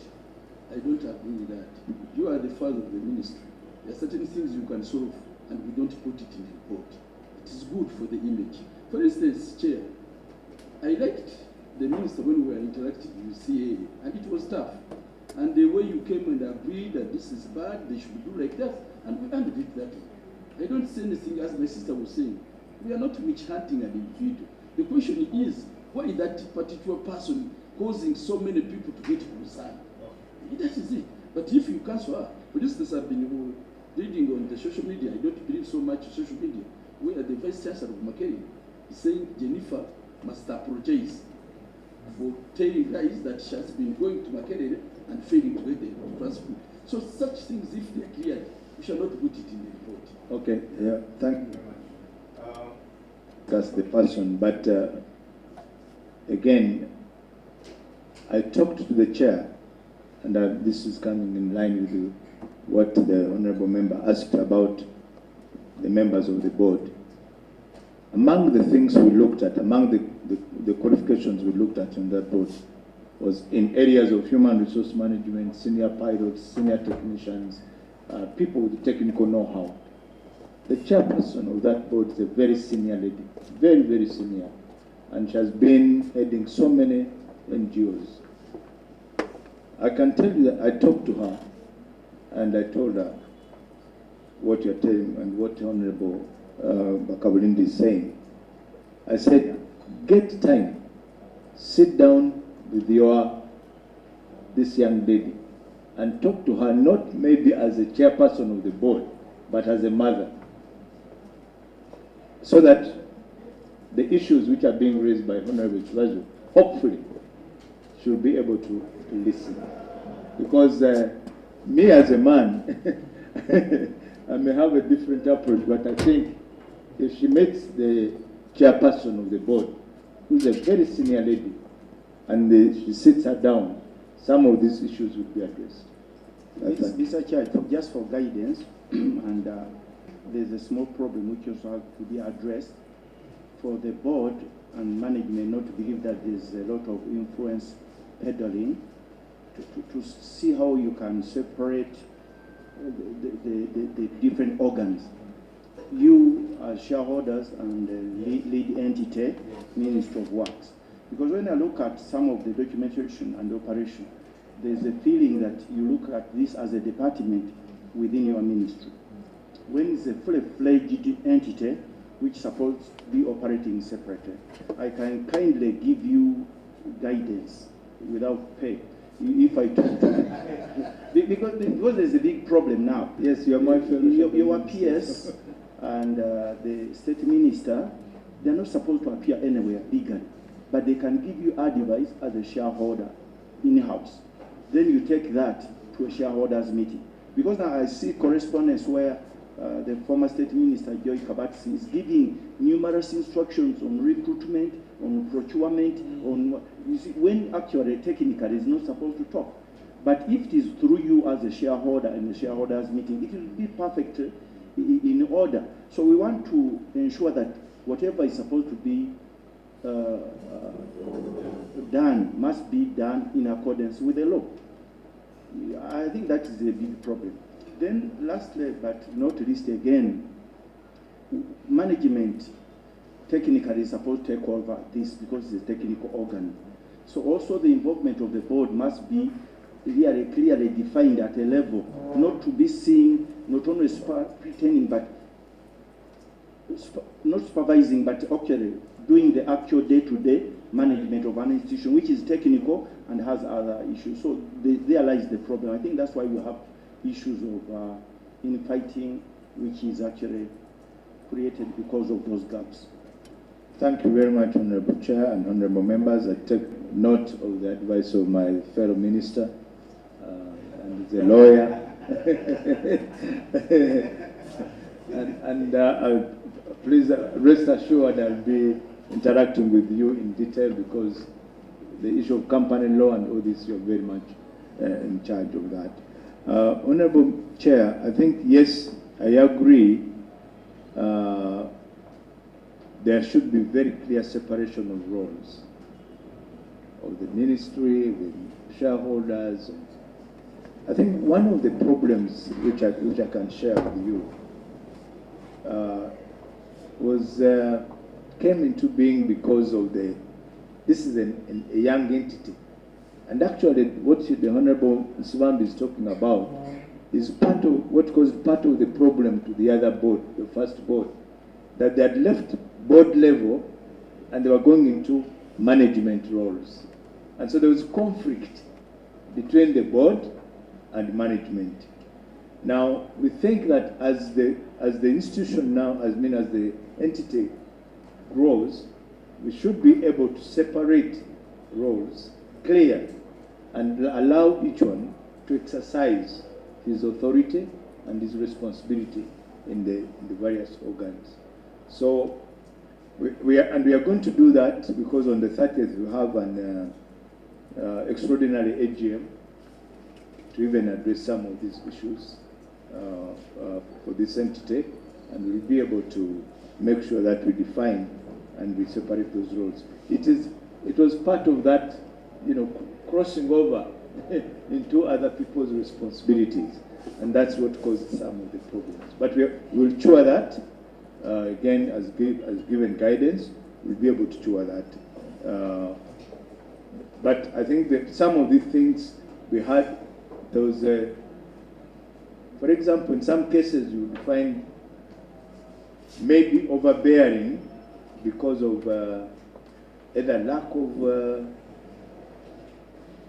seriousness. I'll give you an example. For example, even in the auditor's report, we bought ground handling equipment. It has taken time for that ground handling equipment to be employed. So you find like in that case, as a shareholder, which I shouldn't be doing, maybe you call a CEO and tell him, why is this taking long? We have issues, for example, now we are supposed to go to London, and our flight is supposed to go to London. There are a lot of demands from London which we must qualify. So for us to be able to achieve that and to be accepted into the British airspace, we must qualify so many things. Now, because of the interest and because of the demand for these services, for example, in London, you find that as a minister, you keep up to say, where are you? Have you answered this? Have you responded to this? Why it shouldn't have been, but because of maybe, again, ensuring that things are done in the interest of the airline. But not that we want to take over their roles and their responsibilities. But going back, sir, to your question about the people we appointed on the board, I think I've answered. We looked at human resource.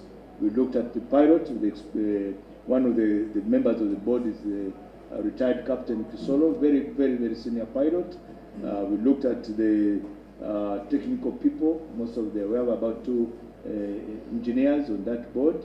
And then we looked at the human resource.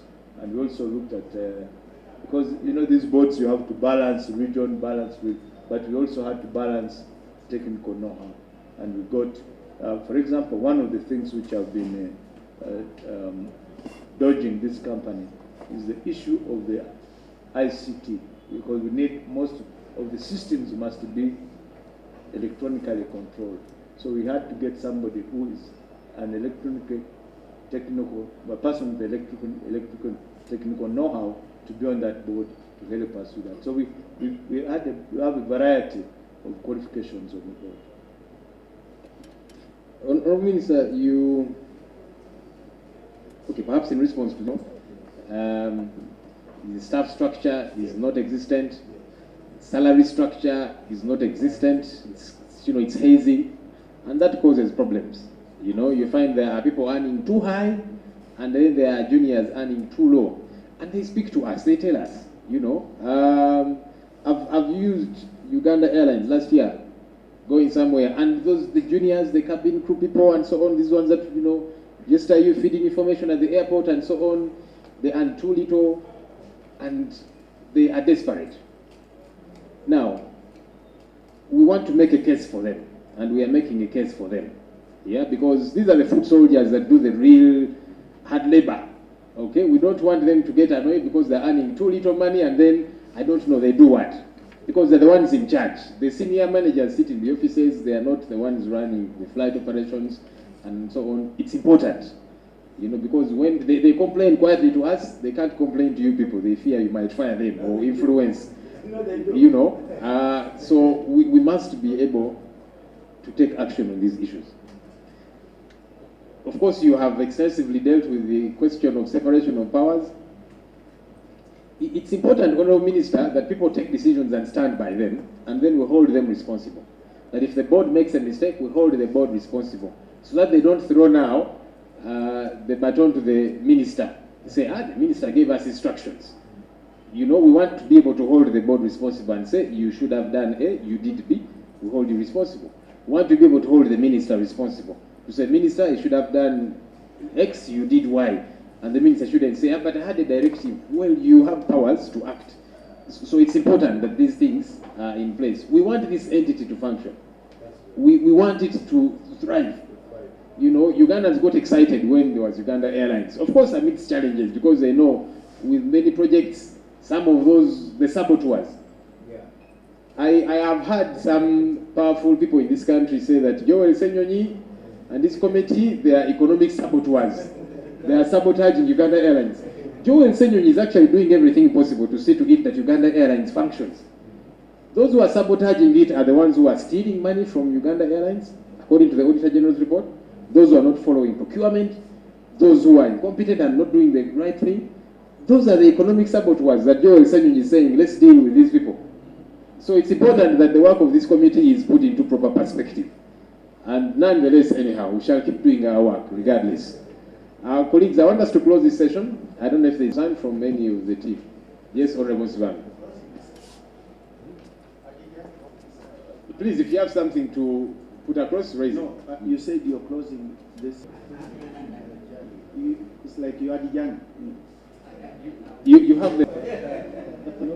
Because we're anxious to hear from the... Now I wanted to request for documents from the PS so that we can move to the number of yes, and articles of association. Then when the management team appeared before us, I came up with 2 different human resource manuals. We should get now a clear manual. Then, if we can get a copy of your minutes for the year audited. Then we have issues with the former statement in matters to do with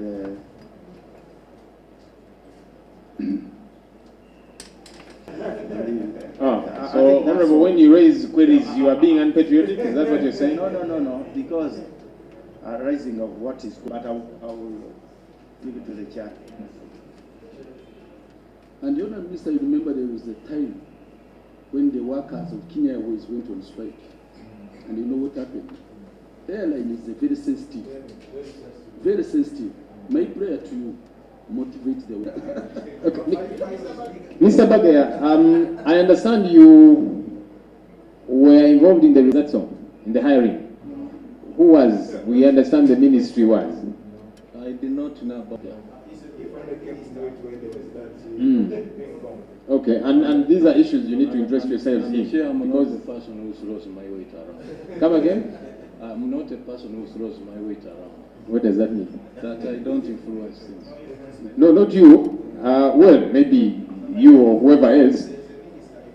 Because you see, when the right people are not hired to do the right thing, nothing gets to function. So this PR company was hired, literally by Jennifer, who has a hand in it, and these are documents that are available. Procurement guidelines. But are we doing the advertising for Uganda Airlines? I don't think so. If a plane, our Airbus, which is supposed to have 258 people, can carry 2 people, that's problematic. We need to be able to do the real work, the real advertising. But part of the advertising is fixing these issues. Because if, some of you are complaining about COSASA, it's just that Ugandans, some of them don't read. The Auditor General's report is a public document. It's available on their website. Even without COSASA, if they go and download, they'll read these things. How are we supposed to make it happen and make it thrive? We must be able to fix these issues. There's no advertising that gets to happen, and that's why there's all these losses, but the advertising is not happening because the company hired the wrong way. Maybe there were better ones, but procurement was not followed. But because somebody was a silent partner, let's give them the job. They're not doing the job. And if there's over-invoicing and all these different things. So I hope you hear us when we say we want Uganda Airlines to function. If for nothing else, because the taxpayer has injected a lot of money. How much?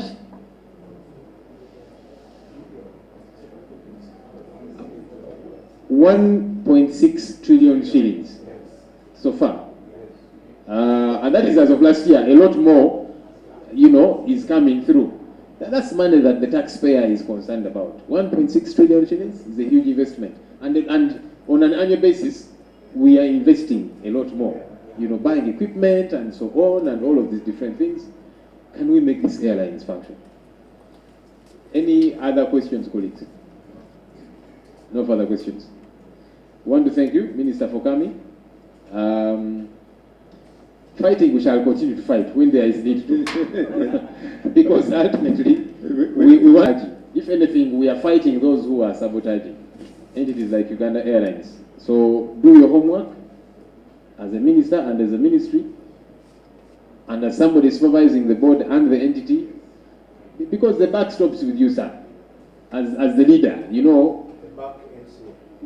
Leadership is cause, everything else is effect. And as John Maxwell says, everything rises and falls on leadership. I hope you can make good of that, sir. Anything you want to say finally? Thank you very much, Chair. Thank that bad child to get into a better person. So I would appeal to the members that either here or individually, we are available. The offices are open. If there are issues you have seen, even when you are traveling out, for example, and you realize something is not going right, please don't hesitate.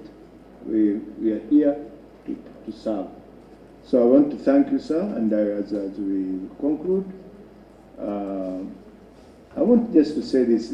Yes, as we go through the Auditor General's report, it has been one of the hardest times for airline industry. And I think the world over, not only on African continent, you know some of the African continent airlines which have folded. In the States, President Trump had to bail out the airline industry with $58 billion. So the airline industry is really, it will be, yesterday we were with the Abraham Rahman, the man of the Afra, we can have this airline function. We appeal to members, when you're traveling, please, if the route has Uganda Airlines, let it be your first call. Travel on Uganda Airlines. Don't buy tickets elsewhere. If you see something which is not going right, please, again, as I said, send it out. No, I mean, get it to us instead of posting it on the social media, because the social media has its own. I'm saying, by the time we go to fight whether it's right or wrong, you remember when the CRJ9s had just come in, and we had a rat endeavor to see that yes, we get out of the doldrums, which where we are pushed because of the situation of COVID, and also the challenges of the airline industry. Otherwise, I want to thank you very much. And I want to thank members. Thank you for the interaction. Honorable Subambi, I'll be on your door. Thank you.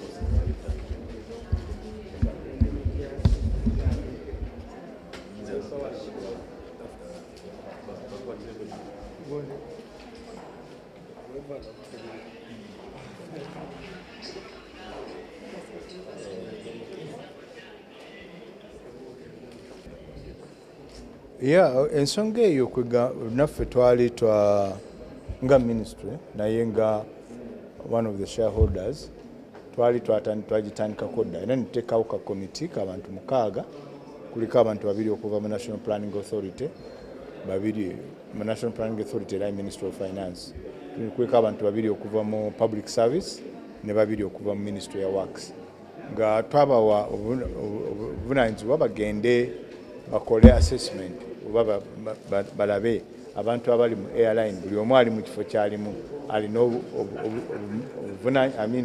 obumanyirivu obukugu obw'okubeera mu kifo ekyo. Ekintu ekirala kitwabagamba batuneko ye structure engeri airline gyeri. Tulowooza ffe mu kulowooza tulowooza mulimu abantu bangi okusinga bwe bandibadde, naye bo bajja tubuulira nti wano wandibaddewo 5, wano wandibaddewo 2, wano wandibaddewo 1. Kati byebemu ku bye bakola n'okulaba ebyemisaala. Kulaba abamu bafuna nnyingi, abamu bafuna ntono, levels ziba zitya, ebyo byonna bagenda bitunulamu. Bwe banaamala tusuubira bajja tuwa ripooti mu September wakati, then tulabe ekyokukola. Ensonga endala ebadde ku directive yawe badde bakunya tewagoberera bulungi byolina kukola nga supervisor ate nga shareholder. Ensonga eno wagikwata? Naye ensonga eyo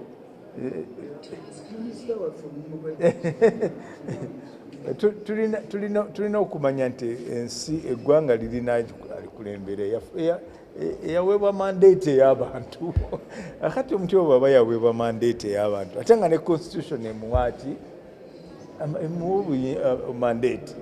kati bw'aba yagambye nti ono abeere wano kati muwe omukisa akole ki akole bwanaalemwa tujja kuba nga tumugamba nti nedda omuntu oyo gwe wagira ki tasobola naye kati tekiba na kya buntu bulamu nga pulezidenti agambye nti omuntu oyo muteekawo mulabye mulungi kubanga pulezidenti alina engeri nyingi gy'asobola okwasesinga Katumba yaani alina departments nyingi alina ISO alina SO alina baani financial intelligence kati bw'aba tannaba ku appointinga muntu ate afuna information eyo yonna kakati oluusi oyinza okusanga ng'omuntu tebamuwadde lwa diguri mmeka z'alina ayinza okuba nga alina ebintu ebirala byatunuulira akasente akalya mu bbi alina kwigamba ebintu ebirala nga ye pulezidenti bw'aba alabye era kyembadde ngamba ababaka nti bannaye oba pulezidenti mumuwa obuyinza n'appointinga gavana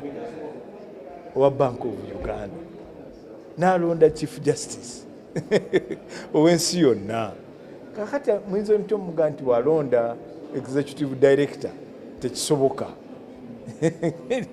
tokiraba bannange mulimu ebintu byolabanga naawe kibibuzo bijja naye ngolaba kiba tekijja kati omugambo otya nti gavana yosobola omuappointa ne CDF akulira amagye g'eggwanga akulira poliisi yaba appointinga naye omuga nti eno airline siyo tosobola kumuappointinga kiba kizibu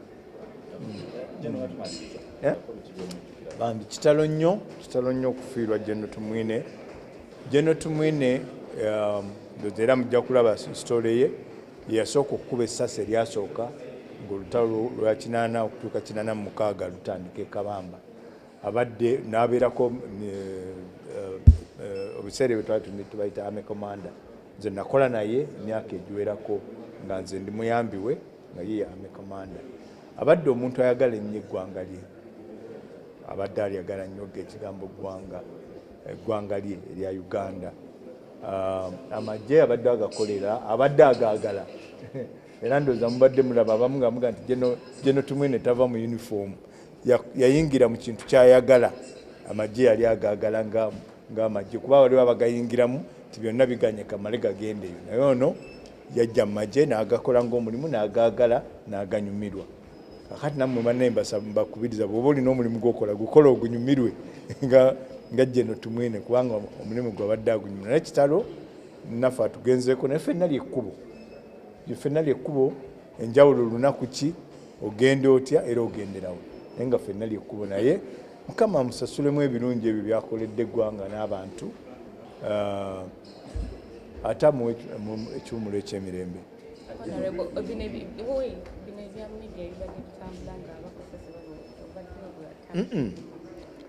akatambi kange kali very clear nali nkubira bannayuganda mulango ogutakungula nti bannange Uganda airlines eno kintu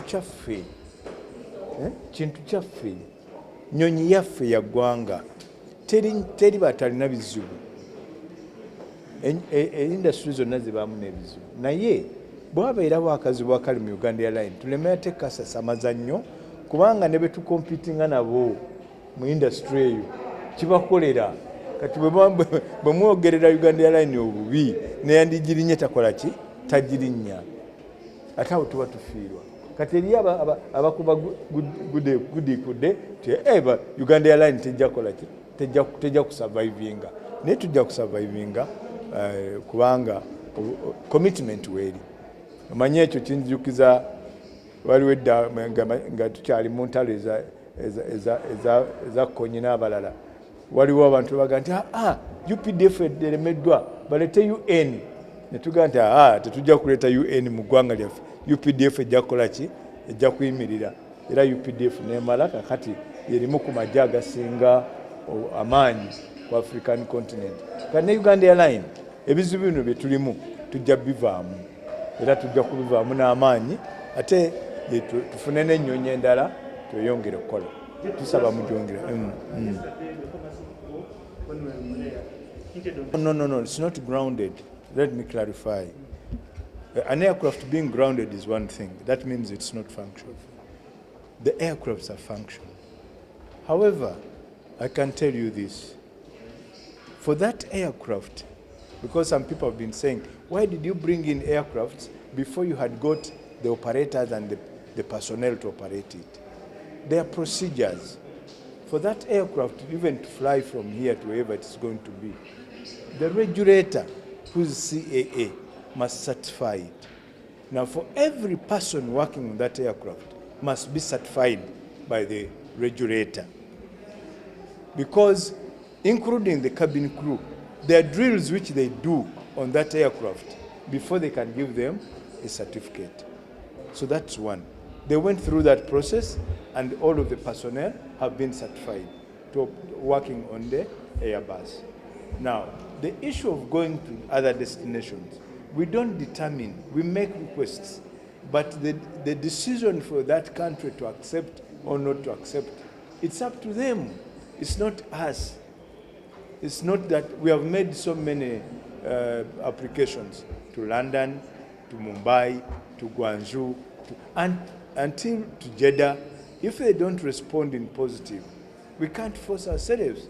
You don't pick an aircraft and just fly into somebody's air sky without him saying, now you can come.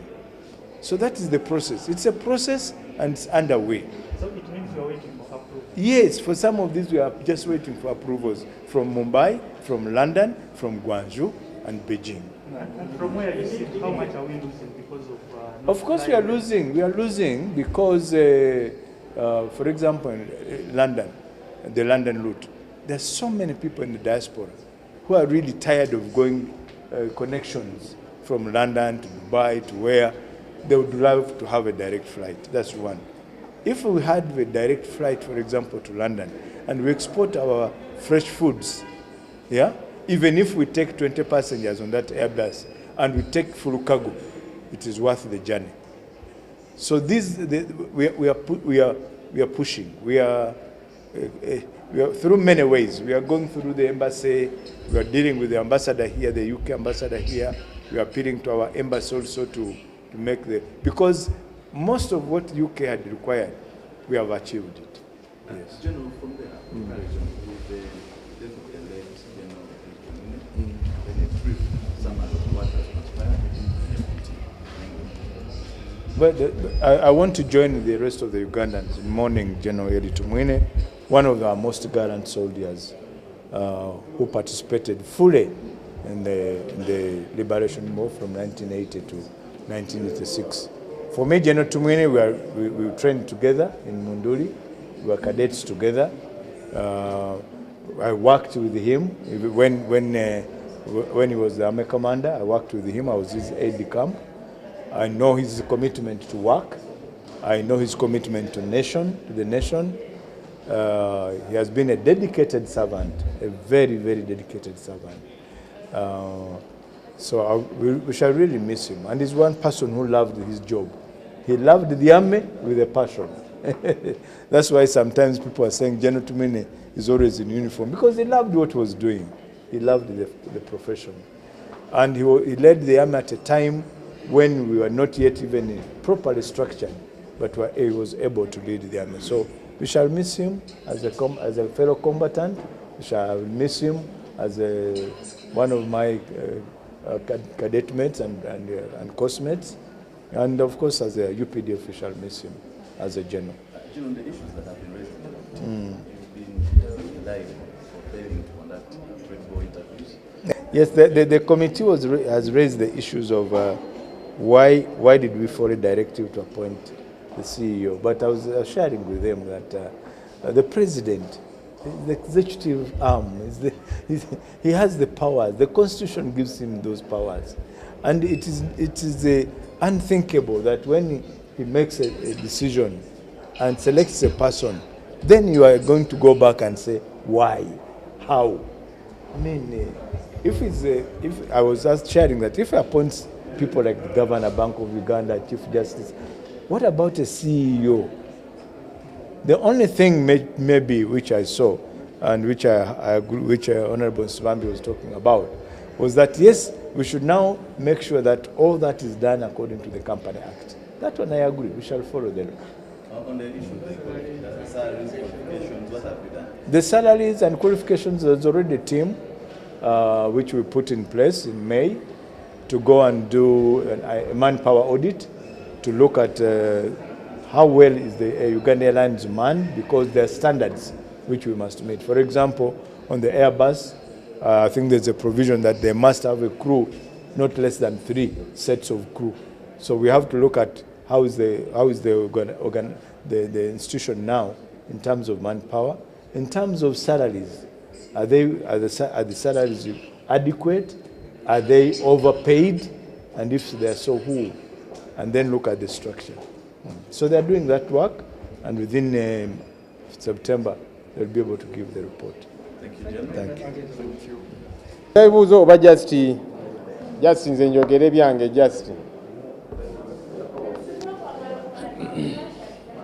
Bamutulaki.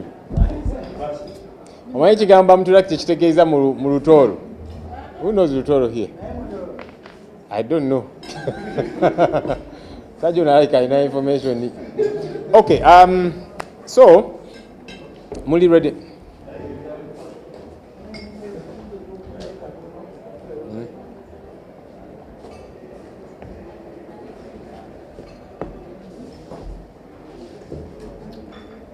Tandike? Okay, so olunaku lwa leero tukyaziza Gen.katumba Wamala, Minister wa Works, ku nsonga za Uganda Airlines. Lwaki ministry ye supervising oba yerungamya Uganda Airlines, era yeteekawo boodi n'ebirala. Ate n'ekirala, ba shareholders aba Uganda Airlines bali babiri, Ministry ya Finance ne Ministry ya Works, 50%, 50%. So tumuyisenga shareholder, era atunyonyole ku nsonga ezimu. Kwebyo bye tumutaddeko kuninga atunyonyole, yengeri mukyala Jennifer Bamutulaki gye bamuwa omulimu, kubanga ye agamba nti nafuna directive okuva ewa M7 era nga sina kyekikolera, naye tumubuuza nti kale directive bweba yajja mwagitambulirako nga mugoberera amateeka, kubanga waliwo abantu 40 abateekamu applications. Abantu bano tibabawa mwaganya nga deadline tenaggwa, byonna ne babiyimiriza, omulimu ne baguwa ono. Ate nekizuulibwa nti ono gwe baawa omulimu talina bisaanyizo biwera, alina degree emu eya bachelors. Ate mu human resource manual yaabwe kiraga nti omuntu okubeera CEO alina okuba nga alina degree esookerwako neddako masters oba ki ebitabirina. So oba oli awo yensonga lwaki bali bonna babalemesa okukola interviews, ono atakola interviews ne bamuwa omulimu. Of course yalaga nti munnaye ate naalikoze eki naki, naye ffe tugamba nti minisita ono yali alina obuyinza. So kati oli bwakuwa order webanga teri mateeka oba tolina giteeka mu nkola, otherwise kiba kikulya. So kati byabadde agamba nti kakati mugende mubuuze mu M7 oba kinedda ku mpapula ani ali in charge yono minister. So tayinza tugamba nti waliwo yakozesa ensobi. Kale wabanga waliwo yakozesa ensobi, naye ensobi eventually gwogikoze era nga gwe tuba tuvunaana. Of course n'ensonga endala bigenda maaso mu Uganda Airlines n'abakozi abalala abatalina bisaanyizo biwera, atugambye nti bali mu kugoberera, bataddewo akakiiko okulondoola okulaba abo abatalina bisaanyizo biwera, then eventually balongoose Uganda Airlines.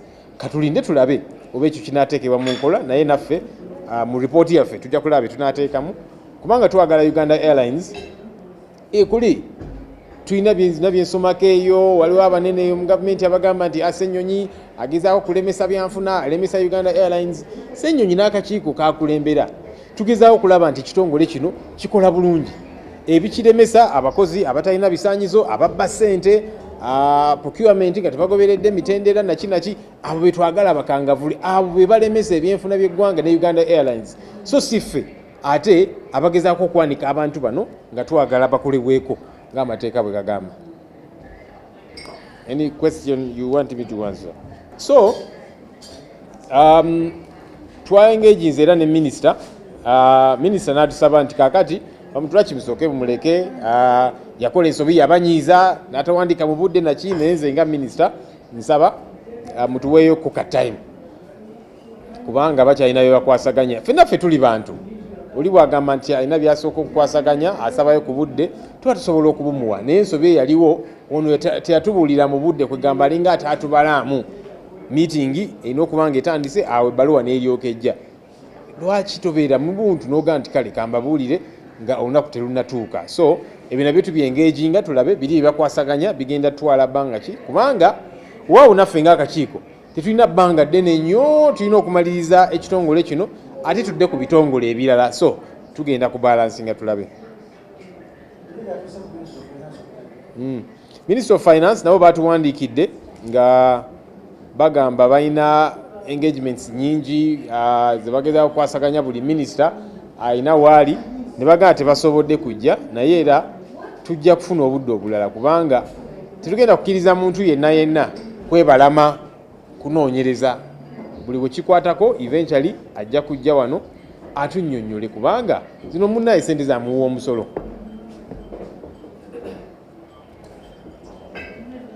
Anything else? Okay. So today we hosted the Minister of Works, Gen.katumba Wamala, in two capacities. One as the supervising ministry of Uganda Airlines, but two as one of the shareholders. Uganda Airlines has two shareholders, Ministry of Finance 50%, Ministry of Works 50%. And so it was important that we engage regarding those issues. We, of course, dug out a couple of things. The appointment of people. We noticed that Jennifer Bamturaki was appointed apparently based on a directive. We put it to him that even when you have a directive, it should follow due process. Okay? If the directive does not follow due process, you are liable yourself because you're the officer in charge. We cannot say, now let's look for whoever gave you the directive. You, why did you not advise whoever gave you that directive? Because you're the responsible officer. I think it's important that things get to be done the right way. And then it also turns out the person who was appointed without doing interviews, others were rejected. She has a bachelor's degree, but the Human Resource Manual talks about the job of CEO requiring a bachelor's degree and then another master's or whatever the case might be. That is not in place, and several others. Okay, so we are telling him, look, do your job. Let's follow procedure as should be. And as a minister, and the ministry generally, they should keep their eyes on these entities. Otherwise, people are doing whatever they want to do. Procurement regulations are not followed. Things get to be in a tipsy-turvy manner. And then they end up saying, you see, Joel Ssenyonyi is an economic saboteur together with this committee. But Joel Ssenyonyi is helping you to deal with the economic saboteurs, the people who are stealing Uganda Airlines money, those who are hiring their own companies without following procurement guidelines, money that is unexplained, people hired that are not competent, and all of these different things. Those are the economic saboteurs that we should be going for. But by and large, I think that if these entities are to function, there must be minimum interference, okay? Orders coming from wherever, appoint so and so, appoint so and so. Let's follow procedure if we are serious about these entities functioning the right way. Ekyo kankyogere ne mu Luganda ekyo. Bwe tuba twagala ebitongole bino ebya gavumenti okukola bannayuganda babiganyulwemu, munaye tulina okukkiriza ebitongole bino ne systems zitambule nga bwe kirina okubeera. Naye kino ekyogamba ono mumuwa omulimu kubanga mumanyi oba mulinako akakwate, simanya nali mu lutabaalo ne taata we oba mulinako Oluganda oba ki. Ebintu ebyo bye biremesezza eggwanga lyaffe okutambula nga ligenda mu maaso. Ebitongole bino birekebwe bikole emirimu nga bwe girina okutambula. Kale bo bakole ensobi nga bo tubavunaane. Naye kaakati bwe tuba tulabamu emikono egy'abantu abalala, ono yaweebwa omulimu si kubanga yali alina ebisaanyizo naye lwakubanga waliwo yalemerako omuwa omulimu. Ate munnange ebyembi kubanga kikoleddwa bwe kityo ne bano be bawa emirimu wakati naye alina kampuni gy'alinako akakwate gye yawa omulimu nga tagoberedde procurements. So kaakati alinga ayigira ku bakama be naye omulimu bagumuwa tebagoberedde mitendera n'asalawo nti kaakati nange engeri gye ndi wano kanfuneyo kampani gyenaawo omulimu nga yange nze njirinamu omukono nga tatambulidde ku mitendera. So kiviira ddala waggulu eri ne kikka wansi. Kati bwe twogera ku bintu bino nti kati abagezaawo kulemesa ggwanga. Okay. Yeah, so the ministers explained to us that there are a couple of engagements Uganda Airlines is trying to deal with, and so management is requesting for some more time. And for us, we were saying we are understanding people, but our challenge was that we were not regarded, that we informed